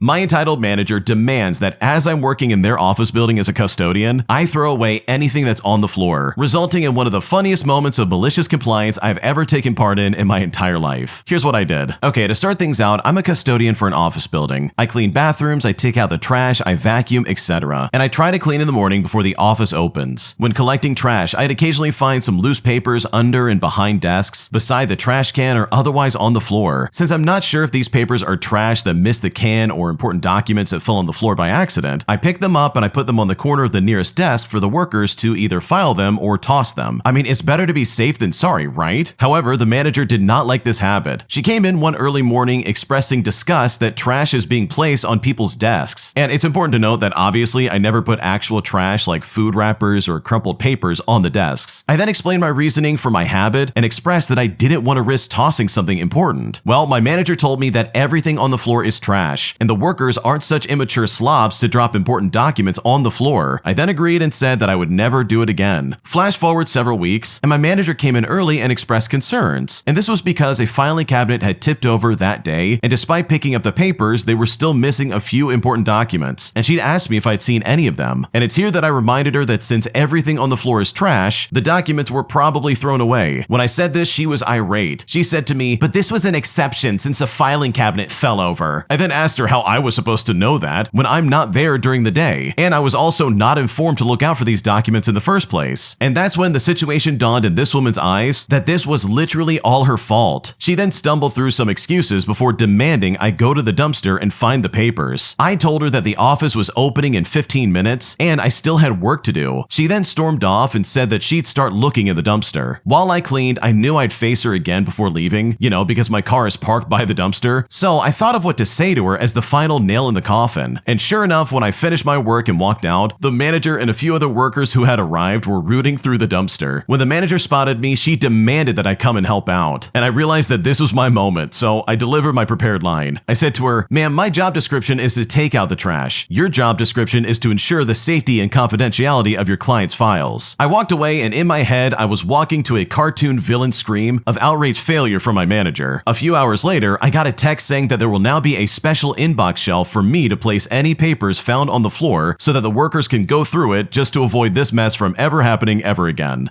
Okay, honestly, what in the world was this lady thinking? First of all, if you've got a custodian who actually cares about your office and like the things you're doing in there, and is like actively going above and beyond, like literally the extra mile to make sure your stuff isn't missing, like holy crap, hold on to that guy. Like seriously, he cares about his job and he cares about what's going on in here. He could easily just be like, okay, everything on the floor gets thrown away. Let's get this taken care of. But instead, he's actually taking care of stuff and he's trying to be like, okay, what's going on here? What does need to stay and what doesn't? And also, this is absolutely not on the custodian at all. For most office buildings, at least from my experience, if you've got stuff that's like confidential or it's like super important, the last place you put it is in like the common trash bin. There's usually like a shred box where you put all the stuff in there, and then a company comes in and like picks that up and takes that away, all with a very specific purpose of like shredding it and making sure that nobody sees it. Like that's completely normal and that absolutely happens all the time. So if her employees are throwing things away and putting it in like the normal trash can, like that's on them. That's not on the custodian. That literally falls on her shoulders. So honestly, I think if I was working in this situation and I had a manager talk to me like that, I probably would also maliciously comply and just run with it. I would throw away anything I found on the floor and not think twice about it. Like why should I? Especially if you're going to give me an attitude. So yeah, I love what the original poster did because I think it's incredibly funny. My entitled boss demands that me, as well as the rest of the company that is stretched out over the entire state that we live in, meet up with him in person the next day for an all hands on deck meeting. And despite our protests and telling him that this is going to be a logistical nightmare, this guy refuses to take no for an answer, forcing all of us to travel to try and meet up with him. So we as a team decided to get petty, and as a result, we cost him thousands of dollars in the process of simply coming to his stupid meeting. And I've never been more satisfied to watch somebody quit so early into their new job. Here's what happened. So I'll keep the details vague as possible because I am still with this organization, but I will say that I work for a government department. We have offices and locations all over the state, but I'm based out of a city that's about 2 hours of a train ride from our head office. At the time, I was working in a team that had members working remotely all across the state. They were looking after policy, they were in processing, and they were a part of quality assurance. Our old manager had gone and gotten himself promoted for being genuinely brilliant at his role. So our new manager, who we'll call Steve, that's not his real name, was hired in from the glorious world of banking, and he was apparently here to whip us lazy public servants into shape. A few days after he began his role, he called us all to a teleconference to inform all of us that he wanted us at the head office at 8 o'clock a.m., stating that tomorrow morning there's going to be an all-day in-person team meeting. He wanted to see us in person and size us up, as well as understanding what we do, while also trying to see where we weren't keeping up in the private sector. As I mentioned, due to the nature of the work that we were doing, we were all across the state. So in-person, entire team meetings were very rare, and if they occurred at all, they were booked weeks in advance. We were all adapted to video conferencing long before COVID even was a thing. Now, some of us tried to tell our new high-flying manager that almost none of us were in the same city as him, and to be there on such a short notice would mean travel expenses, meal allowances, as well as overtime. But this guy simply did not care, and told us in no uncertain terms to just be at the head office tomorrow at 8 o'clock in the morning, all before abruptly hanging up on us. Now, I should explain something first and foremost. I'm one of the handful of union delegates in our department, and I know it back to front, specifically the sections dealing with travel, allowances, and overtime. So I jumped into my favorite mode, which is malicious compliance. And if Steve really wanted us there, well fine, we could do that, but it's gonna cost him. So I quickly went about emailing my team, explaining what Steve had done by requiring us to go to the head office at 8 o'clock in the morning tomorrow. And I also provided instructions in what to do. Because we would have to travel outside of our normal working hours, our workday clock started ticking the moment we left our homes and only stopped once we got home. Some of our team traveled overnight, and they were entitled to overtime to travel, a dinner allowance, and accommodations for the night, and the same for when they return home. As someone traveling in the morning before 7 o'clock in the morning, I was entitled to a breakfast allowance, lunch allowance, and if I got home by 9 o'clock at night, I would also get a dinner dinner allowance. So I left my house at 5 a.m. to catch the only train that would get me there in time. The train was running slightly behind, but I made it in time. So with my first 3 hours of my workday down, I've done literally no work. After a brief period of us introducing ourselves to Steve, he proceeds to spend the next 4 hours telling us about all the things he did at the bank, how he made so much money for them, where they would send him as a holiday bonus, and how we're all stuck in the past in the public service, while also claiming that the work that he had seen wasn't up to standards when it comes to the private sector. He had all the cockiness of a financial bro who had always failed upwards because others had picked up his slack. By 3 p.m., my entire team were into overtime paid territory, and Steve was just warming up with his non-charm offensive. Another 3 hours go by, with Steve verbally patting himself on the back, deeply in love with hearing his own voice, but all I'm hearing is ka-ching, ka-ching. We are making some serious cash. Steve decided that 5 o'clock p.m. was a good time to finish up. He stopped mid-sentence, looked at his watch, and unceremoniously said, "That's all for today. Go home now," and then just walked out. After I and a few others gave a few awkward shrugs to each other, we all packed up and started to make our own separate ways home. After literally doing no work all day, I myself got to the train station pretty quickly, and I saw that a train was leaving soon so that I would be able to get home by at least about 8 o'clock. Or I could do something a little bit trickier and instead catch all the station's trains and get home closer to 9:30 p.m. And you know what? No matter how fast I could run, I just couldn't catch that earlier train. What a crazy circumstance that I was stuck in, if you know what I mean. So I guess I would just have to catch all the trains in each station and be clocked out for another hour and a half, on top of having my dinner paid for. What a shame. All kidding aside though, I submitted my claims the next day. 4.5 hours at double rate, my train tickets, my taxi fares to and from the train station, my breakfast, lunch, and dinner allowances, and for me alone, it was close to a $500 expense claim. The rest of my team also followed suit and ensured they claimed everything as well. Steve actually tried to fight us on approval for the claims, but quickly learned that unlike in the world of banking, most public servants are unionized, and we would make his life a living nightmare if he denied our guaranteed allowances. His all-day symposium blew a good $6,000 in his budget. Needless to say, while Steve was our manager, he never required us to attend an in-person meeting ever again. After that, video conferencing was just fine. Steve eventually only lasted about 6 months before leaving for new opportunities. And you know what he did? He just went back to his old job at the bank. So I guess overall, he was the one who simply couldn't keep up. I think I've had a few managers like Steve in the past. They go into a job thinking they're gonna whip this place into shape. They are clearly under the assumption that everybody else is lazy and he's gonna be the savior of this business, when in reality, there's a good likelihood that everyone is in fact doing their job, and in fact, he's going to be the one that's going to be the odd man out. And based on the way he acted and the fact that he wanted an in-person meeting the next day is more proof than you possibly need to show that this guy just did not know what he was doing. I mean, talk about going into a job, being this narcissistic, self-aggrandizing weirdo, as well as instantly making an enemy out of everybody that you're around. Like, that's not fair in the slightest for anybody that works at that company. And I also think it's absolutely hilarious that the original poster, as well as their team, decided, you know what, we're gonna milk this guy for all the money we can possibly get. And I honestly think this was well deserved. Like, it would be one thing if they planned this long in advance and they were like, okay, in like a month, we're gonna have an in-person meeting so I can meet up with everybody and we can have a good time and talk about the business. But no, this guy literally only had a meeting to try and stroke his own ego. So with all things considered, it probably really was a good thing that he left. And I think the original poster hit it on the head. This guy clearly was the one who simply could not keep up. If you like Am I the Jerk, you're probably going to love Am I the Genius. Check it out, link down below in the description. My friend is having a baby shower soon, and she invited me to come along, but I honestly am not sure if I should go or not, all because my friend has been very distant from me, as well as acting incredibly weird, and I seriously don't know what to do. So I met my friend Jane and her husband about 5 years ago through a mutual friend. Jane is not her real name. At that time, we grew close quickly and would get together often. We considered each other best friends and bonded over our love of activism, art, design, and similar lifestyles. At the beginning of the pandemic, our friendship started to fade. I was going through a breakup with my then boyfriend of 6 years, and she moved back to stay with her parents across the country. I tried to stay in contact. I was sending care packages, I took care of Jane's plants, I took deliveries for her while she was away. I was feeling alone and stressed out, but I understood with COVID she was going through a lot and couldn't give me the the support that I needed. I leaned more on her other friends and my family. When Jane and her husband returned, we weren't as close, but we still would get together often. I could tell she found it hard to relate to my dating stories, and I found it hard to relate to her stories due to some rapidly changing lifestyle differences. Most recently, she and her husband have decided to have a baby. This was a little jarring to me, as we had often bonded in the past over being child-free, and I admit while I am happy for her, I do mourn for our closer friendship, as well as the idea of being child-free friends. I was positive around her still, and I listened to all her worries. I also brought her pregnancy affirmation cards, and generally offered her some good support. It hurt, but I understand that she feels closer to her friends, who are more nurturing, or who also want kids. When we hang out, she talks a lot about her life, and I ask a lot of questions, but she doesn't ask a lot about me, other than asking, well, how are you? I have a major surgery coming up, and she seems to have zero interest in it, which makes me feel like our friendship is very one-sided. Over Christmas of 2022, she reached out to me and said she wanted to give me a gift. Now, I had not been planning on it, but I went out and I got her a thoughtful gift as well. When I gave mine to her, she said that she forgot the gift for me. Fast forward, and for the following 4 to 6 times that we got together, she brought up her gift to me and how she has forgotten it or she just didn't wrap it up and she doesn't want to give it to me unwrapped. I never asked about it, and I completely understand that I'm not entitled to a gift, but I have to admit that I'm a bit offended, especially since this was her idea to do an exchange and I could have saved like what, $75 in the process. It's now April and I still haven't gotten my gift, and she still brings it up. Recently, her husband and her friend invited me to a baby shower in a few weeks, and as a result, I was sent Jane's baby gift registry. The baby shower is the weekend following my birthday, but I don't have any concrete plans, so I really could attend if I chose to. She did apologize about being a bit absent and not being an active friend, but she did not do it directly to me, but instead did it through our friend group. Now, at this point, I am conflicted about attending, since I feel that I am not in a great mental state about our friendship, but also I don't want to be mean or petty. I am confident I could be pleasant and positive for the party, despite feeling a bit bitter about the state of our friendship. I've been wondering if I should attend while also not even getting her a gift in the first place, or if I should just sit this one out. I do have to RSVP soon, and I'm honestly not sure what to do. This is a tricky one. It really does seem like your friend has been very distant from you and very forgetful of you being a good friend. Like, that's exactly what you were from the sounds of it. You were actively in her life, and you've made a lot of efforts to try and be involved, but based on the gift exchange at Christmas, that was a really good indicator, in my opinion, that she does not value your friendship in the slightest. And as a result, she probably really only sees you as a good acquaintance, if anything. So when it comes to answering your question, I mean, you could go to the baby shower, but I would not get anything expensive when it comes to a gift. I would get something simple and just very cheap. Nothing above $30 in my opinion. And you could use this as an excuse to say, hey, you know what? I am involved. I'm here, I'm showing up, I'm trying to make some kind of appearance in a friend's life. And maybe this could be the beginning of you trying to bring back your friendship with this woman who does mean a lot to you. On the opposite end of the spectrum though, I would completely understand if you sat this one out. For her to say, hey, let's do a gift exchange, and then not exchange a gift with you is, in my opinion, completely inappropriate. And it's super toxic for her to keep bringing it up and to be like, oh, sorry, I didn't get your gift again. Like, why are you reminding me of that over and over again? So hopefully with whatever you choose to do with this situation, your decision is based off of what you would prefer. Because from the sounds of it, it really does sound like your friend has been very dismissive of your feelings. And that, in my opinion, absolutely needs to be taken into account. My entitled managers refuse to give me a meal benefit plan as I'm out in my city doing my job. So as a result of maliciously complying, I push them to not only get their legal team involved, but also forcing them to cave in and giving me, as well as my coworkers, the meal benefit plan that we deserve. Here's what happened. So to start off, here's a bit of backstory from a few years ago. I was working in healthcare. I was an HTA nurse, which around here is a nurse which travels around the city area doing health assessments which don't require a call from 911. My job was essentially picking up the jobs which do not require immediate response and try to treat the patient either at home or, if not possible, give instruction as to where they can get treatment for whatever was the ailment at the time. It was a job to assist people so that they wouldn't come to the ER with small injuries or illnesses that could easily be fixed and taken care of at a normal regular healthcare center. Also, my other part of the job was to go around and treat patients who might have IV treatments regularly or other like-minded stuff like that. Now, here's where my biggest issue came in. I noticed that as we drove around large areas from one patient to another, we had to stop for lunch at some point, and we would have to pay for our lunches from our own pocket, regardless of what it costed us. Now, this is common practice for something like the paramedics, as they usually eat whenever they can, and usually they're at some gas station getting food, so it's typically somewhere where they currently are and they just have time to eat. Now, with that in mind, I usually read the contracts pretty carefully, which comes from my previous career as an engineer, where I had to make foolproof contracts and avoid stepping on traps. And our healthcare union had negotiated that if your work requires a certain amount of time traveling, you should be entitled to a tax-free meal benefit. Now, I wasn't completely sure about it, or if that particular statement would apply for the job I was doing, but I decided to ask stupid questions about it and eventually force my supervisor to contact the management just to get a statement on the issue at hand. From the management, it went to the legal department and they began to delve into it, and it lasted for weeks. And this is because they couldn't outright deny it, and they eventually came to a conclusion that it could not be applied to the job which I had. Now, I was a little annoyed at this, but I decided to not contest it any more than that. But that's when another statement, which the union had negotiated for us, came to my attention, and that stated that if we have an office or a station, as well as a social space where we can warm up meals in like a microwave or a coffee maker, then we are entitled to have lunch break for about 30 minutes a day at the regular office where we leave every morning. And just to kind of recap, I mentioned earlier that our area is rather large. So if I was working on northern parts, for example, it could take about 2 hours to drive there, spend 4 hours with the patients around that area, and then drive back to the station in an 8-hour shift. So I agreed with the bosses that I would drop the issue with the meal benefit, and I will then instead eat at the office. And they agreed to this as well. I even got this in writing in an email, stating that I could do this. So moving forward, not every day but a few times a week, when I was assigned to some faraway area, I jumped into the car, I drove there, and did maybe one patient call. Then I had to hurry back so I can begin my lunch break, take my 30 minutes to eat, and then drive back to do another patient, and then drive all the way back. That's a lot of driving, and it's a big waste of time. Eventually, after doing this for a while, I was confronted about this, and I just simply explained that because I can't afford to eat lunch every day, I just have to eat my own cooking at the office. And as we don't have a meal benefit, I'm practically forced to drive back and forth so that I can have my law-abiding lunch break. They were absolutely dumbfounded at first, but they could not squirm out of it in the slightest. Now, the common practice for who knows how long basically was that the paramedics and anybody else just kind of went along with it and paid for their own meals, as they literally didn't know any better. They had always had the possibility to go back to the station to eat, and I'm quite sure that we were all entitled for that meal benefit since it is prescribed by law, plus the union agreements in a way, basically stating that if you can't eat in a regular way at the office, you should and are entitled to a meal benefit instead. But up until me, literally no one else contested this in the slightest. Now, since they were so dumbfounded, they actually asked me to not do that in the future, but I responded to that by blatantly asking them if they're going to give me a meal benefit of any kind, because if they don't do it, I'm entitled to come back to the station and eat for my 30 minutes. Now, the discussion went on a little bit longer on this subject, but eventually they caved in. They arranged the meal benefit for every nurse and paramedic on the department, as they couldn't find a way out otherwise, and they couldn't have us driving back and forth and not performing our job in the slightest. So thankfully, in the end, I don't have to do all that useless driving, and now I get a meal plan simply because I decided to maliciously comply. Yeah, this story alone is why unions exist, because otherwise people get taken advantage of. There's a time and a place where unions are very useful, and this is literally one of them. The original poster probably cost them a lot of money just to teach them a lesson and explain to them, hey, if you want me to eat at the office, it's going to cost you a pretty penny. So I really think it was cool to see this original poster stand up for themselves, because having to drive back and forth like that is seriously not worth the cost. And if they had simply just given them the meal benefit plan like they asked in the beginning, they literally could have avoided all of this trouble in the first place. My entitled cousin claims that she spent some quality time with my boyfriend who passed away last year, and I'm not sure if she said this just to be mean or to try and hurt me, or if this really is the truth. And at this point, I don't know what to do. too. So almost a year ago, I lost the man that I consider the love of my life. He passed away in an accident unexpectedly. It was tragic and I went into depression. He was the man I wanted to call my husband and have a family with. There were so many things we wanted to experience together, I just couldn't deal with it, and the pain was very strong. Thankfully, I had a few people who were there for me. I also went to therapy and it really helped me. It still hurts a lot, but I'm doing my best to get through it. Now, here's the issue. I have this cousin who I see from time to time, but I don't really get along with. She only contacts me when she needs help with something. She used to have a lot of issues and trouble that she continues to struggle with to this day. So I used to feel a bit bad about her and I would just try to help her out a little bit. 2 days ago, she called me because she wanted to know if I could take care of her kids. And this was just going to be for a few hours. She is a single mother of 2. I told her that I couldn't do it because I had to study for an exam. And right about then, she started to get mad. She went on a rant and told me that I was a jerk, saying that I was lying and things like that. I told her I was done with her and her insults. And right as I was about to hang up, that's when she told me something that absolutely ruined me. She said that she spent some quality time with my former boyfriend for 3 months. And that was all the way up until the day that he passed away. Now, when she said that, I just couldn't believe it. I was in disbelief. I was completely shocked, but I didn't know if it was true or not. I told her to shut up and that it was all lies. I then said that she needs to take her medication and then I just hung up on her. I started to cry. I was in so much shock. I wasn't ready for that. I know she has some bipolar issues, but I also know for sure that she has spent some quality time with plenty of people who've been married and taken men as well away from their wives in the past. I am so confused. I have such a hard time believing that my boyfriend would have been able to do that to me. He didn't even like her, and she didn't like him either. I don't think she was his type, and he told me she was bringing up too much drama. If it is true, I never saw or noticed anything. I can't believe it, but it put some doubts in my mind. I'm feeling lost and confused now. Is she lying? Did she invent this because she wanted to be mean or just to hurt me? What should I do? There are 2 possibilities here, and both of them really do not reflect well on your cousin. For starters, there's a good chance that she said this just to be mean. She wanted to think of the worst thing that she could think of just to try and hurt you. And she knows that you're mourning the loss of your boyfriend, and she knows that if she said that she had spent some quality time with him, that would absolutely destroy you. And by the way, this is over you not babysitting her kid for a few hours. I'm starting to figure out why she's single, by the way. Hopefully you are too. The other possibility that I honestly don't believe is that maybe she did spend some quality time with your boyfriend, but still that only reflects badly on her. And based off of what you're describing, I just don't believe that that might be the case. Your boyfriend clearly did not like her, and it sounds like he recognized her as just a drama magnet. There's also no way of corroborating that kind of claim, and in my opinion, there's no point in trying to dig deeper into that. So instead of asking if this lady's lying or not, I think you need to ask yourself, why am I still in contact with her? She is clearly trying to manipulate you and use you so you can be some kind of free babysitter for her, and even if she did have a thing with your boyfriend, she only brought it up to try and hurt your feelings. So I would honestly start the process of removing this lady from my life for good, and that's regardless of what the truth is. Honestly, I am so sorry that you lost your boyfriend, but you're going to be so much better away from this crazy cousin. She does not have your best interest in mind, and in my opinion, it really seems like she is just trying to hurt you. My entitled parents kicked me out of their house at the age of 10 years old, forcing my grandparents to take me in and raise me as their own child. And now, later in life, after I received an inheritance from my grandparents, my parents are coming back into my life and demanding that I hand over everything that I inherited. And I am honestly amazed by how clueless and absolutely obnoxious they truly are. Here's what happened. So to start things off, I was born when my mother and father were only 17 years old. This forced both of my parents to drop out of high school and each have to get their GED just so they could find work right away. My father especially was not happy about this because he had dreams of playing football in college, and instead he had to work at a gas station. He said to my face many times that I ruined his dream. My mother hardly raised me at all, as she had to work as well. They had some cranky old lady next door who would watch me most of the time. She wasn't so bad. I mean, she gave me more attention than my parents did. My father eventually managed to land a better job as a manager due to his experience of running a gas station. It was right after that that my mom got pregnant with my sister. I was 6 years old when she was born, and I wasn't exactly shown much love before that. But once my sister came came along, it was made pretty obvious to even my 6-year-old self that I was completely unwanted. The only ones who seemed to care about me were my paternal grandparents and somewhat my babysitter, and they were more like a parental figure to me because they treated me the way a little kid needed to be loved. We lived in a 2-bedroom apartment, and as my sister got older, it went from me sharing a bedroom with her to me being kicked out of the room entirely. I slept on the couch for 2 years, and I barely had anything to my name other than clothes, school supplies, and an old Game Boy. When I was 10 years old, my parents decided that they were going to move away, but this move did not include me. And you know what? I actually ended up being fine with this, as my grandparents had agreed to take me in. And when that happened, my life instantly became better, and there were a couple of other kids my age in the neighborhood that I got to hang out with. We rode bikes together, we played video games together, we would build forts, and we got dirty playing in the creek. You know, stuff that a normal kid would enjoy. I was finally happy. As time went on, I grew up, and I eventually moved out. But I later moved back in to help my grandparents' house, as they were getting old and living off of their retirement savings. So some rent money from me went a long way in paying for the bills. My grandfather was the kind of person who wanted to build a shelter during the Cold War, but he never got around to it. He wanted to volunteer for military service in the 60s, but was turned down due to a medical condition and the fact that his eyesight was not great, so he focused on saving whatever he thought he needed. He told me many times it was better to have something and not need it than to need it and not have it. Our area suffered from numerous power outages in the winter due to heavy winds and storms, so having gasoline and propane for heaters and generators was a must. All of these saving habits became my own as time went on, because it was better to need this stuff rarely than to not have it at all. Fast forward, and about 5 years back, my grandma passed away suddenly, and my grandfather was heartbroken, with him also going about a year and a half later. Pretty much everything they owned was willed to me. Their savings, their house, their vehicles, their stuff, everything. The house was long paid off, and my grandfather knew how to keep up with maintenance. In fact, after my grandmother passed away, he kind of doubled down on renovating the place. He had the roof redone, the house was repainted by us inside and out, and we fixed a lot of things. My grandfather's neighbor even came by to help redo the plumbing. Ironically enough, the HOA was rather happy with these changes, because the house itself didn't look run down anymore. I mean, it all happened so suddenly. One morning I was just fixing breakfast and my grandfather never came downstairs. You couldn't keep this man from bacon even if you tried. So I went to check on him and he wasn't moving. I called the paramedics and they told me that he passed away in his sleep. And this is right about when my parents came into the picture again. My parents made my grandfather's funeral an absolute nightmare. In fact, they didn't even bother to show up for my grandmother's funeral. They claimed that they were too busy. At my grandfather's funeral, they didn't seem to grieve at all. My sister also showed up wearing a brightly colored designer dress. I noticed my parents repeatedly whispering to each other and glaring at me whenever I looked at them. I come to find out at the will reading that my parents knew that they'd been disinherited a long time ago, all because of the way they treated me. And they thought it was extremely unfair that I got everything. In fact, they thought it was so unfair that they threatened to sue me to contest the will. I got repeated calls and messages from my father, as well as my mother and my sister, all of which telling me I needed to do the right thing and give my father what was supposed to be his. And when they did that, I just told them to get lost. Eventually, my parents ended up taking me to court to challenge the will, but the judge ruled in my favor after seeing the will and hearing us both out. So it wasn't a long, drawn-out legal battle, thankfully. The judge even looked at my parents with absolute disgust after seeing the will and hearing about the mistreatment of me in my childhood. He called my father a terrible parent and stating that my grandparents were right to disown him. My father just hung his head in silence, but he made sure to stop me outside the courtroom and tell me that I was the biggest mistake in his life. And if he could go back in time, he would make sure I never existed, while also saying that he should have been a football star, and instead he has to wear a name tag from 9 to 5. I told him that mistake or not, my grandmother and grandfather could see what kind of nasty person he was. I also did not ask to be born, and the only real love I ever got was from my grandparents, so I just told him straight up that he was no father of mine. I got a few more phone calls, as well as some letters from my parents, all demanding money among other things, but over time they just stopped because I completely stonewalled them. I never responded to emails or letters, and I stayed silent during the phone calls. A few times I just left the phone sitting on the counter with them ranting and raving until they realized I wasn't listening. Aside from not getting the house or money, my parents seemed particularly bothered that they couldn't get a rise out of me. But I was prepared to go all out against them, and they knew it. So in the end, they just left me alone. From what I know, looking back at Facebook for the past decade, my sister tried to get into modeling, got married, had 2 kids, got divorced, and is currently unhappily working a job she feels is beneath her. My mother currently works retail and is also very vocal about her disdain of it. Like my father, she peaked in high school. She was a cheerleader back then and even had her old uniform framed on the wall. My father was pretty much at the same job for 25 years. As for me, I'm in my late 30s now, and I live pretty much debt-free in a nice neighborhood. Not many people are in the financial situation that I am at my age. I'm single, I have a paid-off house, I've got 2 vehicles, and a decent amount in the bank. So with all things considered, I'm just glad to be away from my awful parents. What an awful upbringing you had to deal with. But also, what awesome people your grandparents were. They took you in right away, and they allowed you to have some kind of childhood. I mean, what kind of parent would just kick their kid out at 10 years old? That is seriously insane to me. And if I was the grandparents in this situation, I would absolutely do the exact same thing and write the original poster's father out of the will. There's no way they're gonna get anything from me if this is the way that they treat their son. And it's so delusional that this guy's like, oh, I should have been a football star. No, you should have been a better father. Because in the end, these people got exactly what they deserve. Because the original poster honestly deserved a better childhood. And these parents seriously should be ashamed of themselves. If you like Am I the Jerk, you're probably going to love Am I the Genius. Check it out, link down below in the description. I think that my boyfriend doesn't find me attractive anymore ever since he got his dream body, and I seriously don't know what to do. So my boyfriend was a scrawny teenager when we first started dating, and girls really didn't go for him either. He got sick of being skinny and he wanted to get big. So I motivated him into being consistent with the workouts and the diet changes that he went through. I was there for him and supported him emotionally when he was making cuts and making progress. And you know what? It paid off. He got really fit. Eventually, girls started throwing themselves at him. He curved all of them at first, although he did admit to flirting with some girl, which I stupidly allowed because I didn't want to come off as the crazy, jealous girlfriend. But then came our senior year. I needed time to focus more on myself and my education. I needed to get really busy. We had been on breaks before, so I wasn't that worried in asking for one. I had stayed loyal when he used to ask for breaks when life got super busy for him, so I figured that he would obviously do the same for me. But it all came crashing down on me. We were on a call and I broke everything down to him. He just stayed silent, like he'd been waiting for this to happen. I had mentioned that we might need to do this before, and he was not fazed. He said, "Can I talk to other girls while you're away?" And I immediately replied back by saying, "Of course." Again, I just wanted to seem like the perfect laid-back girlfriend that was secure in herself and her man. And I was. I never for a second doubted that I was anything less than his dream girl. That is, until his conversations with me afterwards, which consisted of backhanded compliments, saying stuff like, "You have no idea how many ladies I've listened to." Stuff like that. But I just laughed, and I just said that there was no way that he would have talked to other women. I wasn't taking him seriously. He then proceeded to text some girls and get them to send some scandalous photos to him, only to then show them to me right then and there. And after he did that, I just started to cry. I didn't cry because of his borderline cheating, but mostly because of how different the girls compared to me. They were all skinny with size 0 waists and A cups, whereas I've got a bigger chest and thicker thighs. I'm a fuller person. He then said that I had asked for it by provoking him, and he said this later on that night when we called each other, and in the end he never actually apologized for it. But his way of comforting me was by saying that I'd never be replaced. It did comfort me to some extent, but it hasn't been the same since. He's admitted to talking to one specific girl. He refused to tell me her real name, but showed me a picture of hers, and lo and behold, she was skinny with a conventionally attractive face. But no, it was okay, because this chick knows that he's taken, right? He decided to rub salt in the wound even further by mentioning how I couldn't fathom how pretty her body was, and how he wouldn't share. I'm realizing just how sick it was right now, even though according to him, he stopped what they had soon after. He doesn't really respond to me properly anymore. He uses very short and aggressive replies, and then turns it around and blames me when I mention how we never talk much these days. I know this is supposed to be a break, but it's a break on my end. So why is he the one acting unavailable all of a sudden? He was never like this when he was skinny. We used to go on breaks when life got hectic, but we would always technically be together. We would be loyal to one another. sister. He says he loves me, but that's about it. He never shows it to me anymore and doesn't care when I send him photos anymore in the slightest. He used to go crazy for them, but now it's almost like it's nothing. The one thing I took pride in for us was our ability to communicate. Should I swallow my pride and ask him what's up? Even if it might break my heart, we've been together for 3 years now, and I don't want to make it all just go down the drain. What should I do? Honestly, I am very surprised that you're even with this guy anymore. He clearly does not value you in the first place, and he's obviously got his eyes set on other women in the area. And I just don't think this is a good relationship for you in the slightest. You are letting so many things slide. He showed you inappropriate photos of other women, and he basically has another woman on check to basically step in and take your place at any point. And that's not fair for you in the slightest. Like, seriously, he is cheating on you. There's nothing borderline about this. And he's also blaming anything negative in this relationship on you. Like, in a way, he kind of sounds like a narcissist. So seriously, in my opinion, you can do so much better than this guy. You are both only 18 years old, and you'll find somebody who really does care about you and you only, because the way he's acting is completely out of line and you could do so much better. My sister says I can't be at her wedding if I bring my boyfriend, who I have known for several years at this point, and I'm so upset I seriously don't know what to do. So I met my boyfriend in college 7 years ago, and we started dating 5 years ago. He is super close and loving with my family. He was there for my niece's births, baptisms, Christmases, vacations, you name it. We are extremely committed to each other for the long run, but don't want to get married until we are financially stable and both of our careers are where we want to be. My sister has been with her fiance for 2 years and engaged for 6 months. My sister's the type of girl who has dreamed of getting married since she was a little girl. It did not matter who proposed, she just wanted to be married. I have never cared if I ever got married or not. As long as I have a good career and a good relationship, I'm fine. In the beginning of her relationship, she tricked me into going on a double date with her fiance, as well as her brother. She had said it was dinner with her and a friend, but it was most definitely not. The brother kept making passes at me the entire time, and I told him I had a boyfriend, and the whole situation made me uncomfortable. At their engagement party, my boyfriend noticed that the brother wouldn't stop staring at me, and we tried our best to avoid him altogether. Every time I have seen this guy, he has been super weird towards me. My sister wanted me, my fraternal twin, and 2 brothers in her wedding. The wedding is supposed to be next month in the beginning of May. My sister just told me that I'm going to be walking down the aisle with her fiance's brother. I told her that he makes me unbelievably uncomfortable, and I thought I would be walking with my own brother. But apparently this is something her fiance is insisting, and she just wants to make him happy. It seems like a pretty weird thing to insist, and I know that it's just some kind of scheme between the 2 brothers. My other siblings also thought it was weird and voiced their objections to our sister. She got upset and said this is her wedding, and she'll do whatever she wants. I told my boyfriend this, and he was upset for me. He's confident enough in himself that he knows this guy would never be competition, but he knows how uncomfortable I am with this situation. The other day, we had family dinner at my mom's house, and I took this as an opportunity to bring up the aisle situation with my mother around. My sister got extremely upset and started crying, saying I was trying to ruin her marriage. I was so confused, as was everyone else, and I tried to explain that he makes me and my boyfriend extremely uncomfortable. She then said that I can't bring my boyfriend to her wedding anymore, and if I do, then I'm no longer gonna be her bridesmaid. She gave no reason whatsoever as to why I can't bring him along, and my siblings were just as upset, considering they like my boyfriend a lot better than my sister's fiance. I thought I would give her a few days to calm down and rethink all of this, but she has not changed her mind. My 19-year-old brother's girlfriend is still invited to the wedding, but my boyfriend is not allowed to be there. My boyfriend is an incredible guy and has been nothing but kind and generous to my sister. His feelings are hurt, but he still wants me to go to the wedding. I think my sister is being an unreasonable jerk, and I will be pretty upset at the wedding if my life partner is not there with me. Being her bridesmaid is something I can live without. So should I bring my boyfriend or go without him? Or should I demand that my boyfriend be allowed to come to her wedding and that she's being super unfair? Now, I love my sister, but I don't understand why she's forcing some silly request by her creepy brother-in-law. And worst of all, my family is being absolutely useless in helping me figure this out. What should I do? First off, I think you've already figured this out, but your sister's being unreasonable. I honestly don't don't know why she's trying to pair you up with this guy who clearly makes you uncomfortable. It honestly does seem like a setup, and that's just super creepy. Like, you even explain to this guy, hey, I have a boyfriend, but he still keeps trying to make passes at you and stare at you. Like, that's just weird in my opinion. You're never gonna hook up with him, and he needs to stop. So that alone, in my opinion, is more than enough reason to say, hey, you know what? I think I'm gonna back out. This guy is creepy, I don't want to be around him, and I will happily sit in the audience and watch you get married. And you know what? She's only saying that your boyfriend can't come along because you exposed her to your mom as well as the rest of your siblings. And although they're being very nonchalant about this, you can bet that they're probably on your side. They like your boyfriend, they like your future partner, and they also don't understand why he's not allowed to come to the wedding. Like, that's just weird. So I think with whatever goes on or whatever you decide to do, I think you just need to remember how your sister's acting right now, because her behavior is incredibly toxic, and you do not deserve this in the slightest. A friend of a friend made it very clear that he wants to pursue my girlfriend, and all the while, my girlfriend knew about this guy's intentions but kept that information from me. And now, as a result, I'm incredibly offended, and I seriously wish she had just told me in the first place before I committed to spend any kind of time with this guy or her friends. Here's what happened. So for a bit of backstory, my girlfriend attended a bachelorette party a month ago. One of the bridesmaids was dropped off by her husband and a friend of the husband. In the 5 minutes that friend saw my girlfriend, he supposedly fell in love with her at first sight and made it clear to his friends and the bride that he was interested, despite the bride telling him that my girlfriend was in a happy relationship. The bride shares this in confidence with my girlfriend, asking her to keep it a secret as it is just silly gossip. Fast forward a month and it's Friday, and I'm at a dinner of the wedding rehearsal. My girlfriend and I sit at a small table, and this friend of the husband intentionally sits across from me, all while his friends sit at an entirely different table. We make conversation and have a really good time, and upon leaving, he mentions that we should all hang out together at the wedding as well. Saturday comes around, and at the wedding, that friend is pre-seated at an entirely different table, so we don't interact much. As they leave, however, the bridesmaid, her husband, and the friend of the husband all approach us and enthusiastically mention that we should all hang out outside of the wedding more, which kind of strikes me as odd, considering we didn't really engage much. But in the end, I agree nonetheless. At night, I bring this up to my girlfriend, and I can't quite wrap my head around it, but that's right about when she lets out the secret. We've been discussing this ever since, and I feel like I deserve to know when he started approaching us on Friday, whereas my girlfriend insists that she didn't tell me because she felt our relationship was strong and there was nothing to be worried about. And also, she didn't want to make me angry or make things awkward. My girlfriend states that if he made any obvious moves, like asking for her number or anything like that, then she would have shut him down and let him know right then and there. I personally would have never wanted to be in the dark about this. It just makes me feel like a complete idiot while I invite this guy to hang out with us and wingman him into my relationship. As close partners, I feel like I should be included in details like this. I don't care if some random person on the street hits on my girlfriend, but if it's someone who's potentially close or a coworker or something like that, then that's an entirely different story. Also, I would have wanted my girlfriend to have relayed a message to the bride or a bridesmaid that she wasn't interested at all after the events on Friday. Is this something reasonable to expect, or am I just being controlling? What should I do? In my opinion, your girlfriend absolutely should have told you about that. This weirdo is repeatedly and intentionally inserting himself in situations where he can further his goal of getting closer to your girlfriend. This situation, in my opinion, is a snake in the grass trying to break up your relationship. And I mean, honestly, even if your girlfriend is used to a lot of male attention or anything like that, the day that he sat across from you to try and befriend you, she should have let you know what was going on and why he was acting the way he was. So no, in my opinion, you are not being unreasonable. And I think the fact that you're in a relationship and your girlfriend decided to keep this information from you is, in my opinion, pretty sketchy. And it's something that the both of you really do need to talk about. An entitled Karen tries to steal my headphones and DVD player while I'm camping, claiming that her kid deserves it more so that they can stay entertained. But I simply wasn't taking that sitting down, so I got up and humiliated her in front of everybody at the campsite. Here's what happened. So I decided to go camping again for the first time this year because of spring break. And even though I only got the weekend to go, it was just enough to help me unwind, and I decided to go about this all by myself. So I had already spent one night at my campsite, and I was loving the fresh air. And fortunately, fortunately, the rain was minimal. That's honestly the only reason that I went. Otherwise, I'd have just stayed home. But I had an itch to scratch to get out and enjoy some mountain air. I was far from being alone as the spaces around me were full of tents, as well as trailers and RVs. Plenty of people caught the camping bug during spring break just like I did. I was just sitting relaxed in a folding lawn chair and watching Tailspin on my portable DVD player. Yeah, I know it's a cartoon, and it's an old one at that, but I have enjoyed it since I was a kid, and I used to watch some old tapes of it when I was younger with my cousin, and I've also owned the DVDs of the complete series for about 10 years now. So I had my headphones on because other campers were playing music, they were barbecuing, and they were doing other things. I was just chilling and letting myself mentally zone out, all with a refreshing beer in my hand. And it was right about then that I got a sudden hard tap on my shoulder that frankly really scared me. I turned around to see a roughly middle-aged woman in her over-tight purple yoga pants with her hands on her hips. She didn't have the Karen haircut, but she did have the bleach blonde hair and overly large bug-eye glasses. I know in this situation, a lot of people will reflexively say, "Can I help you?" But that's just giving an opening to these people to say whatever they want. So my first reaction is to just angrily say, "What? Can't you see I'm trying to relax by myself?" When I said that, that kind of set her back for a second. She didn't go away, so I just paused the episode I was on and grumpily asked her what she was bothering me about. She spoke up in a matter-of-fact way that sounded like she was trying to be in charge. I guess she was trying to activate mom mode on a stranger, but I think the unfriendly scowl on my face was enough to show that I'm not exactly friendly. So she just pointed at the portable DVD player and said that she wanted to borrow it and the headphones for her daughter. Now, to make it brief, I said no. And no is a complete sentence. Because for one, I don't know her, and I don't know if she'll ever bring it back. And I certainly don't know if her kid would damage it in the process. Now, I do actually keep a backup smaller portable DVD player in the camper, but I wasn't gonna let this woman know that in the slightest. But that's when things escalated in a way that I honestly didn't expect, as this entitled Karen acted absolutely insane. After I said my complete sentence of "no, you can't have it," she certainly didn't take well to being told off, and so she then launched into a tirade about how I was a grown man watching cartoons, and how they only had one TV in their RV, and her daughter needs something to watch because her kids can't agree on what to watch, so she demands to have my DVD player. I coldly said that that was not happening, and she actually gave me a loud "why not?" So I pointed out to her that this really was not my problem, and she just crossed her arms and said that I was an adult, and I should be putting the kids first. So I said that would be the case if I had kids, but her kids are not my kids. I don't know them, and I'm in no way related to them, and therefore I have no obligation to them. So she rolled her eyes and then tried to offer me money for the headphones and DVD player. Admittedly, I didn't pay much for either of them, but I don't care. I wasn't interested in selling in the slightest. Plus, she only offered about $20 for both of them anyways. I just told her no and to kindly leave me alone to watch my movies in peace. Then I tried to just sit back down and resume the episode. Well, she didn't take that well either and proceeded to grab the DVD player right in front of me, as if I was just gonna let her walk off with it. I got up and stopped her, all while saying, "Ma'am, that is not yours." She proceeded to try and shove me over, try being the operative word. She clearly underestimated how heavy I am, since I don't look heavy in the slightest, even though I'm around 230 pounds. My body frame just kinda hides it well, and I've been in a few brawls in my life. I ended up grabbing her arms and shoving her back with little effort. She fell down into some wet grass and started yelling that I had attacked her while looking around for some kind of support. Now, I've read enough Karen stories to know where this one's going if I say nothing. So I yelled out as well that yeah, this lady attacked me out of nowhere and tried to push me over and steal my stuff. And at this point, there had already been a few people around us watching the whole altercation, and they had gone completely quiet just staring at us. So then I said to everybody, "Check it out. We've got a bona fide Karen here who tried to take my stuff for her precious little angel baby." Everybody clapped for her. And you know what? They did. They actually started clapping. The Karen looked completely humiliated and stormed off, screeching that I'm a jerk. At this point, I tried to resume watching the DVD as I was, but I felt uneasy that the Karen might come back. She snuck up on me rather easily before, and I didn't want to risk that again. So I packed up and went back into my camper to continue continue watching and drinking inside. I got plenty plastered that night, and I remember giggling like a moron as I watched another episode. I stayed at the campsite for one more night, and I didn't see the Karen again until I was leaving Sunday afternoon. I saw her standing by her garbage-looking RV with a large fountain beverage in one hand and a dog leash in the other. It was one of those yappy little fluffball dogs too. She glared at me as I drove past, and I just waved at her and said, "Bye, Karen," all out my window. She threw her drink at my truck, but none of it got through the window. I could hear her yelling at me, but couldn't really make out what that stupid Karen was saying. I'm not sure what goes on in the heads of these people, but I understand this could have gotten a lot worse. Like that crazy lady sicking the local ranger on me or something like that. But I think the public humiliation was enough to make her back off. I can only wonder if the rest of the family is like that. And with that thought in mind, I'm really glad I didn't meet them. What an absolute psychopath. The fact that she tried to not only attack you, but also steal your belongings just to give it to her stupid kid is honestly incredibly insulting. I mean, it's almost like she was trying to get in trouble. And thank goodness people were watching and saw what happened. Because you know what? You're right. This absolutely could have gone a lot differently. And if you didn't have witnesses there, this entitled Karen very easily could have gotten you in trouble for something that you didn't do. If you like Am I the Jerk, you're probably going to love Am I the Genius. Check it out, link down below in the description. I found out that my girlfriend of 4 years has been talking to other guys behind my back on a dating app. And I'm so upset, I seriously don't know what to do. So my partner and I have been together for coming up 4 years. For the longest time in our relationship, she's been quite a bubbly and happy person. And for the most part, our relationship has been pretty good. I started noticing the past couple of weeks that she has been acting distant, not being interested in me, and instigating arguments far more often than usual. And it's usually over minor things. On top of this, anytime she has been on her phone recently, she would go out of her way to sit as far away from me as possible and almost shield her action. And I'm presuming that she did this to stop me from seeing whatever she was doing. All this culminated in what happened tonight. So, with my girlfriend going to sleep earlier than me, as she usually does most nights, curiosity got the best of me, and I decided to snoop through her phone. Granted, I know this is an awful thing for me to do behind her back, but in the moment, I felt justified. And in fact, I've caught my girlfriend going through my phone while she thought I was asleep on more than one occasion, as well as accusing me of talking to other girls with absolutely no proof. And as it turned out, the first thing I see when I swipe down on her recently used apps is that she's using Hinge, a dating app. I honestly didn't know whether to feel shocked or vindicated in my suspicions. I still don't really know how to feel. Either way, it turns out she's been using the app for at least the past 2 to 3 weeks and has had conversations with upwards of 6 guys, most of which involve talking about planning dates or meeting up. So how on earth do I approach this situation? I'm very conflicted. I obviously just want to wake her up and scream at her, all that gaslighting and accusing me of cheating, and ultimately, she's the one talking to other guys. But I have so much invested in this relationship. We recently just put a deposit down for an apartment, and we also adopted a kitten together, which I have honestly just grown really attached to, and I really do love it over the past year. I don't know if I could handle breaking up and not being able to see my cat again. To add to this, she also talked about going to get married next year in Las Vegas, and she said this just last week. I'm just so confused why she would push so hard for that, especially now that I know she's been talking to other guys, which has been going on for at least the last few weeks. I mean, she's obviously been unhappy enough in our relationship to cheat, so why on earth would she suddenly want to get married? This is all so very confusing, and I seriously don't know what to do. I want to circle back to something the original poster said, and they said that they have so much invested in this relationship. And yeah, you're right, there is a lot that you've put into this that you want to not lose all of a sudden, like the cat or the apartment or stuff like that. But you know who hasn't been invested in this relationship? Yeah, that's right, that's your girlfriend. She has literally been going behind your back and cheating on you. She plans on meeting up with other guys and trying to go on dates with at least 6 other guys. Like, clearly she's been pretty busy. And it's also not surprising that she's trying to accuse you of cheating because she was probably desperate to find some kind of way of getting the guilt off of her conscience of her actively cheating on you behind your back. And that in and of itself is not fair. It doesn't matter how much you've put into this relationship. You have obviously uncovered her true colors, and it is truly in your best interest to abandon the sunken cost fallacy and reevaluate everything you have to do with this lady, because getting married to her in Las Vegas is not going to solve anything, and instead it's just gonna tie you down to somebody who clearly doesn't love you in the way that you love them. My boyfriend has just gotten a letter stating that he has to pay child support for a child from a relationship that clearly started right when we started dating. And I'm so hurt over this, and I seriously don't know what to do. So to start things out, my boyfriend and I have been together for a year and a half. We first started dating in October of 2021, and initially we were both hesitant to get into a relationship quickly, as he had fairly recently come out of a 6-year relationship. And from that previous relationship, he has a 2-year-old daughter. And on my end, I was overcoming my own mental health issues and lack of relationship experience. We took it slow and talked all day every day, and went on days out and dates constantly over the next few months, including birthdays, New Year's, and exchanging Christmas presents. We had yet to make it official over these months, but obviously feelings were there with the intentions to build a relationship as we overcame things that we were dealing with together. However, in mid-January 2022, before I went away for a 3-day trip, he cut back all communication, and we didn't see each other for over 2 weeks, with the excuse that he was dealing with personal issues and had COVID. I was extremely hurt and confused by the sudden change of behavior when things had been going so well, but he reached out while I was away and apologized, saying he's been struggling with stuff and had been confused about us, and had been worried that I might hook up with other men while he's on the trip, so that's why he withdrew. I reassured him that that wasn't something I would do, and that I was committed to seeing where things went with him and with us, and I would not do anything to jeopardize that. He reassured me of the same thing, stating that he was falling in love with me. After that, things were amazing. We continued to build a relationship, and then in February, after downloading a popular online forum app on his recommendation, I found posts and comments on his account detailing how in December he'd been ghosted by a Tinder date, and then in January asking for advice on taking someone from Tinder on a first date. I was devastated, as that time we'd spend together meant so much to me, and he would reassure me that he wasn't dating anyone else on Tinder. I confronted him about it, and after a few days of hour-long talks and essay messages of him explaining what happened and me questioning his responses, I believed a story that the post from December was related to a much earlier incident from before we'd met, and that the date in January didn't go ahead because he had COVID, and that he'd only arranged it because he was confused about where we stood and whether or not we should continue dating. Due to a complicated family history with cheating, which he knew about, I did take it very personally, and while we hadn't made it official yet then, everything we'd been doing felt like a relationship, and we had said that we would take it slow to build up to one. So though it technically wasn't cheating to me, it certainly felt like it. But I decided to not end things and take his word when he swore on his daughter's life that he hadn't been with anyone since we started dating. In the year after that incident, things had mostly been amazing. Our relationship was official, and we fell in love with each other and continued going on amazing dates and trips. In October, I finally met his daughter, which had been something we were both extremely anxious about, as I was hesitant to get into a relationship with someone who had kids, and he was extremely nervous about how we would get along. But things went great, and we have developed a close bond where she sees me as like family, and I really enjoy spending time with her. Overall, I was extremely happy. My boyfriend is a loving, caring partner who has helped me overcome my mental health issues and been very supportive. We talked of getting our own place soon and had ideas of what a family could look like together in the future. Well, fast forward to today, and after spending a lovely 2 days together with his daughter over the Easter holidays, he was called to his mom's house for urgent news, and I stayed behind to look after his daughter. When I returned, I could tell something serious had happened, and assumed it was something to do with his mom, as I knew she had doctor's appointments that day. I went to console him, but he told me to listen first, which is when he told me that a letter had been delivered for him at the house, and it was from CMS, stating that he has been named as the father to a child born in October of 2022, and he now needs to start paying child support. We were both shaking, and he told me he had no idea about the child, which is about 6 months old, or that the mother was pregnant, and that this is the first he's ever heard of it. I was in shock, but couldn't process my emotions properly, as his daughter was there, and I didn't want her to pick up that something bad had happened and that we were upset. After reverse checking the birth date in a conception calendar, I discovered the child would have been conceived during the time in January that he cut contact, which was 4 months into us dating. I questioned him about what had happened, and he admitted that he had spent some quality time with a friend of a friend during a night when he got inebriated, but also stated that he hadn't spoken to her since and had no idea that she had a baby, let alone that it could be his. He is going to do a paternity test, and he says the dates do line up, and remembering the type of person that she wasn't likely to be one to spend some quality time with other guys, so he's fairly certain the DNA test will be a match. He says he wants nothing to do with the mother or the child if it is his, and that he will just pay the second amount of child support and try and move on with his life, as he took the mother not telling him or reaching out as a sign that she doesn't want him involved. But I told him I don't think it will be that easy, and he has to deal with the consequences. He has asked me to support him regardless of the result, and to try and move past this together, and that he'll respect my decision and understand if I choose to leave if this test says that he's the father. I'm just heartbroken and so confused. I truly love him, and he's my first proper love, and I had just begun to really picture a life together with him. I love him and his daughter, and it will break my heart if I choose to leave. I just don't know what to do. I still love him, and my feelings haven't changed in an instant. I just don't know what my best option is. I have so many questions. I mean, did he really know she was pregnant and that the child could be his? Did he only just then find out the other day that the letter came through? Or did he know earlier and only told me when someone else found out? Can I trust what he's telling me when he's lied to me before? Can I move past my hurt and be supportive as he deals with this situation? And also, what would a future be like with someone paying child support for children from two different mothers? And do I even want that for myself? What should I do? I think it's pretty clear that your boyfriend has not been completely honest with you. He went behind your back once, so I don't blame you for not being totally comfortable with what he's saying, as well as for not completely believing him, because he's proven to be untrustworthy, and it's really unfortunate. You obviously see some kind of future with this guy, and you want to try to make this work, but his actions and his secrets really are starting to come to light, and hopefully you remember that when you make your choice moving forward. My boyfriend's mother is always picking on me and blaming me for everything that he does, and I'm so sick of this, and I seriously don't know what to do. So my boyfriend's mother makes fun of me, my hair, and pretty much everything else about me, and I'm just wondering if I should even have a place in this family. I'm wondering if it's worth getting upset over this. For some context, my boyfriend and I have been dating for years now, and his mother has always been a general issue in our relationship. She's the type of person that cannot let go of her son. He just moved out, and she blamed me for him moving out and said that I should have stopped him. Or if he doesn't dress fancy, that's my fault too, and it's my fault for not forcing him to buy himself luxury clothing. If he's inside all day, guess what? That's my fault for not forcing him outdoors. Or on the opposite end of this, if he is outside too much, it's my fault for not forcing him indoors. If he's not eating enough breakfast, it's all my fault as well. My boyfriend is also a 27-year-old man. He's gonna do what he wants, and I'm not his caretaker. Apparently though, I'm also too plain and simple. Every time we all go out, she tells me my hair looks bad, my makeup isn't enough, my dress is plain, and I'm not doing enough. Basically, no matter what, she's always telling me I'm not enough. I stand up for myself, but she just keeps going and going. But here's the thing, my boyfriend's sister joins his mom in this behavior. I got called an embarrassment for not having him married yet. When they have an issue with my boyfriend, instead of going to him, they just go to me and they blame me for it. They are very judgmental in general, and they are not happy people. They literally act like the modesty police. I tell my boyfriend how I feel, but all I get is him saying, "Yeah, that sucks, but that's just how they are." I am now starting to wonder if this could escalate and if it's worth potentially ending the relationship over. Do I want to have kids and family ties with someone who is like this, as well as being so dismissive towards my feelings? Should I wait to see how the dynamics changes now that he has moved out first? I'm not sure if I'm overreacting or if I'm just not thinking this through enough, but it's been about 4 years and I don't see it getting any better. This is apparently just who they are, and apparently these people just can't change. What should I do? Your boyfriend is being an absolute jerk. The fact that he's not coming to your defense and standing up to his mother as well as his sister and telling them, "Hey, back off. Stop blaming my girlfriend for everything and stop treating her so poorly," on top of all the other things that they're saying, is in and of itself incredibly toxic and dismissive. I really do not believe that people can just act like this and not change, because clearly you expressing your discomfort with them treating you horribly is doing nothing. They still mock and make fun of you and say that you're not good enough, and they treat you like garbage. And what is your boyfriend doing to try and mitigate this? Oh, he's just excusing their behavior. That is inappropriate, and that does not help the situation. I know if I was in your shoes, there's there's no way I would keep that relationship going. Because if he doesn't respect me now enough to say something about this, then you can bet there's no way he's going to respect you later on in the relationship. But with whatever you decide to do, hopefully it comes from a place of your personal comfort. Because I agree with you. I don't think these people are going to change anytime soon, regardless of if your boyfriend moved out or if you two decide to get married one day. They are still going to be awful people towards you, and you will then be stuck with these people for the long term. And that, in my opinion, sounds like an absolute nightmare. An entitled Karen gets up in my face and starts screaming at me, claiming that I'm ruining her birthday, while also complaining to my manager at the restaurant I'm a server at. And I've never been more frustrated and angry at anybody I've ever served in my life. Here's what happened. So I've been a server for over 6 years on and off. I only work a few times a month now, as I have a full-time 9-to-5. I expected my worst serving experiences were behind me, but last night proved me wrong. I was very busy juggling 8 tables at once. I was literally running and sweating because of how busy it was. It all started when this woman asked for a side of butter, and I told her that I would go get it for her. I had to go to the bar and dropped off some drinks. She then yelled at me about the butter, even though it had only been about 45 seconds. I said to her that I haven't even been in the kitchen yet, but I was getting it right away. I ran to the kitchen, ran out her butter, dropped it, and ran back. Now apparently, I threw the butter onto the table. It is possible I didn't do it super gently, but it wasn't meant to be aggressive or anything like that. So as a result, she complained to the manager and told him what an evil person I was. He thankfully and frankly didn't care, but assured her that it wasn't malicious. And as a result, he just continued to tell me to be nice. I kept checking up and I said to them, "How's it going? Is everything good over here? Let me know if you need anything." And they stayed mostly silent. At the end, I gave them the check, and after 5 minutes of her intently reading the check, I asked if everything was okay. And this is right about when she started getting completely out of hand. She said I ruined their entire night. She said how terrible and malicious I was, stating that my attitude ruined her birthday. She kept being hateful to a point where I just had to walk away and have my manager take care of it. Eventually, my manager took care of their bill and told her to leave. She then went to the front to berate me some more. And at that point, I finally couldn't hold it in and I just had an outburst. I looked at her square in the eye and I said, "Stop it. Please leave me alone. I have been nothing but nice to you. Just leave." And she continued throwing her nasty words at me and told my manager that I couldn't speak to her like that. My manager thankfully repeated exactly what I said and told her to leave as well. My coworkers also stepped in and demanded that she leave. Some customers joined in too after witnessing her behavior, as she tried to yell at me more that I was unprofessional while still being an absolutely terrible human being. All the tables around her assured me that I couldn't have done anything different, but I still feel at fault for some reason. I know this was an overreaction for her part, but I kind of feel unsafe and scared now. And the crazy thing is that her meal was already free since we do birthday meals. But apparently that wasn't enough. And while I didn't get any kind of tip from this entitled Karen, every table that witnessed it tipped me very well. So I guess as some kind of silver lining, this entitled Karen made me some money in the end. What an awful human being. Like seriously, this entitled Karen was completely out of line. She was not only being incredibly demanding, but it looks like she was coming into that restaurant basically looking to cause trouble with somebody. And the original poster just happened to be in her crosshairs. Like honestly, all the things that she was saying about this original poster is exactly how she was acting. She was the one being terrible and malicious, and she was the one who had an awful attitude the entire time. And I mean, her meal was already paid for and she already got supposedly chewed out by the manager as far as she knows, so there literally was no reason to go up to the front and act like an idiot. The original poster goes on to say that some people really are just miserable, and this entitled Karen definitely fits the bill. So even though this is a temporary job that you do on the side, hopefully you never have to deal with this entitled Karen ever again, because her attitude and demeanor was completely inappropriate, and she was seriously being completely unreasonable the entire night. If you like Am I the Jerk, you're probably going to love Am I the Genius. Check it out, link down below in the description. My girlfriend gets irrationally upset and starts to cry anytime I go out to watch a movie or to watch TV with my family, and it's gotten to a point where this is seriously so annoying, and at this point I really don't know what to do. So this happened multiple times in the past where I have left a call with her to go do something on my own, and it's gotten to the point where I feel suffocated and that I can't do anything I want to do independently, and if I do, she just gets completely upset. I feel feel like a villain, and I don't know if this is justifiable. In the past, I would even watch an episode of Breaking Bad every evening with my family, which I eventually stopped doing because that was apparently excessive, and she felt like I was prioritizing a TV show over her, and it was a huge issue. So I thought to myself, okay, I can compromise. I asked her beforehand whether it's okay if I go watch a film with my family, and she said to me, I'm not gonna answer that, as if to say no. Then a few minutes later, she asked whether I'm going or not, giving me the illusion of choice, to which I finally say yes. I say I love her and I will stay on call with her just so she doesn't feel alone, but I got zero response. And then I heard sobbing minutes later. It was late at night, and I wouldn't feel like saying much to her anyways in my tired state, and she was probably going to watch YouTube and barely talk. A film would honestly be perfect. I hate it because I feel like I never have a choice, despite her illusions that I should just do what I want, which she will say in a super bitter tone. Now, I get that relationships are all about compromise, but I value my family time, and I'm in a call with her all day, every day without fail, so I don't feel like I'm being unreasonable. I could have just not watched the film and saved the drama, but then I literally never get what I want, which doesn't seem fair. This is all so frustrating, and I seriously don't know what to do. In my opinion, you are not being unreasonable, but in fact, your girlfriend is being way too clingy. For some context, both of these people are 18 years old, so she's an adult, and it's time to start acting like an adult. She should be able to entertain herself at times, and you honestly have an absolute right to spend time with your family without your partner having some kind of meltdown just to keep you attached to the phone. Like, that really does sound incredibly weird. This controlling behavior seriously sounds super exhausting, and if I was in your shoes, I would not put up with that for a second. And this might be one of those cases where she cries to try and get her way, and you just keep caving in and saying, alright, I won't do it. And this is over something so benign, like this is really not that big of a deal. You're spending time with your family. It's not like you're cheating or prioritizing anything. I mean, you literally spend every waking day with her in a call. It's not like you're not spending time with her. So maybe having some kind of conversation with her and explain to her that, hey, sometimes I'm gonna spend time with my family. And that doesn't mean that I don't love you. It just means that I value my family time just as much as I value you. And if she takes that the wrong way, then that really is on her. You're not doing anything wrong by going out with your family, and I really would not feel bad about this in the slightest. My boyfriend expects me to comfort him when he's upset at me for seemingly unreasonable things, and I'm so annoyed and incredibly confused, and I seriously don't know what to do. So my boyfriend is fairly sensitive and takes issues with many things I say or do to an unreasonable extent, in my opinion. During these times, he expects me to put aside my bewilderment and indignation at his getting upset over small things and blindly comfort him and shower him in emotional validation. This is extremely difficult for me because oftentimes I feel like he's being very overdramatic and unfair. Plus, I feel like I didn't do anything wrong to warrant his reaction and his need for comfort. For example, at my friend's wedding, they tossed the bouquet. I definitely tried to catch it by stepping forward and reaching out my hands. However, on my ride home, my boyfriend was upset and accused me of not trying to catch the bouquet, as well as being embarrassed or unwilling to be seen as wanting to marry him. He then requested I validate his emotions and understand why I should have made more of an effort to catch the bouquet. I was unable to do this as I was angry at him for villainizing me over something so trivial, especially when I did try to catch it. This led to an all-day fight, and this is a repeated pattern in our relationship. Another time, he was staying over at my place, and he said that he had to go back to his place later that night. He fell asleep, so I gave him some time to nap and then woke him up by saying, "You said you needed to go home, right?" And guess what? He took issue with this wording and said it made him feel like I was kicking him out. He said to me that he would have preferred if I prefaced it with something like, "I really don't want to go, but," or something like that, and that he really felt like my words and my tones hurt his feelings. I simply couldn't validate his emotions in this moment because I was so upset that I was just trying to help him out by making sure he didn't oversleep, and yet he felt like I was being rude and expected me to atone for it and comfort him. I'm not sure what to do here. It's so hard for me to put aside my feelings and comfort him in these moments, and a fight always ensues no matter what. I know his feelings are valid, but when his anger is directed at me and I feel I did nothing wrong, it's impossible for me to be the bigger person and offer comfort. What should I do? I've got to be honest, your boyfriend sounds incredibly exhausting. I mean, you are basically walking on eggshells. That's basically what's happening in your life. And that sounds sounds absolutely obnoxious. And if I'm being honest here, it doesn't sound like he's sensitive or anything like that. It sounds like he just likes to be controlling, and he basically wants you to bend to his every whim. And that's not fair in the slightest. Like, he's being very immature and incredibly childish. If I was in your shoes and he tried to be like, you need to comfort me right now, I would look at him square in the eyes and be like, no, I'm not doing that. And I really don't think you should have to. Like, you're not obligated to try and validate his emotions. If he wants to choose to get offended over stupid things, well then let him. Because the way he's acting is not normal for a 20-something-year-old. And you should not have to bend to his every demand, regardless of how he's feeling. My boyfriend thinks we have different values simply because I don't want to pick up hitchhikers. And it really has bothered me what he said, and I seriously don't know what to do. So first, a bit of context. My boyfriend has always been a traveler type, and we have both lived in a way that has put us in positions of being non-necessity hitchhikers ourselves in the past. And we both have picked up plenty of people from the side of the road. For me personally, I no longer stop to help people due to an incident that happened in 2017. Essentially, I welcomed in some travelers to take showers, use the Wi-Fi, etc. And let's just say my house burned down that night and I lost everything. It was awful. The altruism left my body that night and I feel terrible about it. But I no longer go out of my way to help people. I do not consider it a risk I can afford. This was when we started dating, so he's always known me to be against it, when actually I've been the exact same way he is my whole life up until that incident. Driving home from DC last evening, we saw two people walking on the side of the road and he started to slow down. And I was like, no, please don't. We don't have an inch of space in the truck and we had the only two valuables I even have, my laptop and my iPad. He didn't stop but made a comment about us having different values. Now, I'm fuming still today, and it honestly makes me upset that he would consider these strangers over me. But despite it all, I do feel terrible. I hate how horrible people are. I hate how rude and inconsiderate people are, and I've always tried to live in a way where I was never that person learning boundaries as I got older. I don't feel like myself with this level of misanthropy. I'm walking around with unconditional positive regard, just absolutely loathing people at the same time. And this is a personal value I am sensitive over, because I am not happy to have lost it. I don't understand how he is equating this to values. He is really easy to talk to, but I feel too angry right now to even try. Am I making this a bigger deal than it is? What should I do? First off, if your boyfriend wants to pick people up off the side of the road, he should do that when you're not in the car. And for him to even consider that with you in the car, after all the stuff that you've gone through, is, in my opinion, incredibly toxic. This is not a question of values, in my opinion, but instead, this is just your boyfriend being toxic. And honestly, let's get real for a second. In today's modern age of having ride-sharing apps, as well as having so many resources to get someone from point A to point B, I myself will never pick up somebody off the side of the road under the guise of, hey, I'm just trying to be a good person. Like, no, that's me being safe. People are crazy out there. There's no way I'm gonna pick up some random person. And after having literally your whole house burned down, after trying to do what you thought was the right thing to bring people in and say, hey, here's a shower, here's some Wi-Fi, you now have a very different perspective in life that your boyfriend clearly doesn't have. And I really think it's gonna take him losing everything for him to realize, oh, this isn't a value issue. This is just me wanting to be safe. And honestly, there's just no way I would ever feel safe picking up a hitchhiker. So in my opinion, picking up hitchhikers is a really good way to get yourself hurt. And it seems like he doesn't understand that risk, and it's gonna take something really bad happening in his life for him to realize, oh wait, this was probably a really bad idea. An entitled customer comes into our restaurant completely furious and angry, calling me rude and disrespectful, despite the fact that I have not done a single thing to him. And I've honestly never been more shaken up and more frustrated in my life. Here's what happened. So to start things off, there was a line out the door already before opening. We have a one party inside at a time while ordering rule for safety reasons. And it's not for COVID. We are running hot food outside all the time, and the restaurant is way too small to have a lot of people inside. The first party comes in, and the party after them tries to follow in, but I pointed at our sign, and I asked them to please wait outside until the first party is finished. Now, when I said this, the husband is already giving me an attitude and just rolls his eyes at me. This happens often, so I just kind of brush it off. They come in to order next, and I ask them if they want to order to go or if they wanted to stay here. So he answers for here. I then ask if they want to sit outside or inside, and he responds as if I'm annoying him by saying, we want to eat here. I then repeat whether they want to eat inside or outside, because you can do either one, and his response did not answer my question. question. So he just raises his voice at me and says, "Obviously, I want to eat inside." I apologized to him after that, and I explained that I needed to ask these questions to seat them properly. I just continued to take their order, and I tried to not let them bother me, as he is still giving me an attitude as I'm doing so. I handed the wife some napkins, some chopsticks, and a straw for their water, and the husband went to grab the straws, and I let him know I already gave his wife straws, and he just threw up his hands and sighed loudly. I was honestly so confused why he was being so rude to me. Mind you, all my coworkers are noticing his behavior and are questioning him as well. Later on, I see him trying to ask the chef something, so I asked him if he needed anything, but he just straight up ignored me. And when he did that, I assumed that he just didn't hear me. So I ask him again as he is walking towards the other side of me, looking for someone else to talk to. Clearly, he is ignoring me, but I'm the only one available as everyone else is busy. I start to get upset because I don't understand why he won't respond to me in the slightest, as he is trying to get another coworker's attention and ask for napkins. Despite the fact that everyone is behind me, I say to him, "Sir, do you need anything? I can help you." Again, he just completely and totally ignores me. My coworker hears this and looks at me confused. I had enough, and I say to my coworker, "Can you please give this man some napkins, since he is just being rude and ignoring my help?" I knew right then that I should have kept my mouth shut, but I felt so disrespected. And after I said this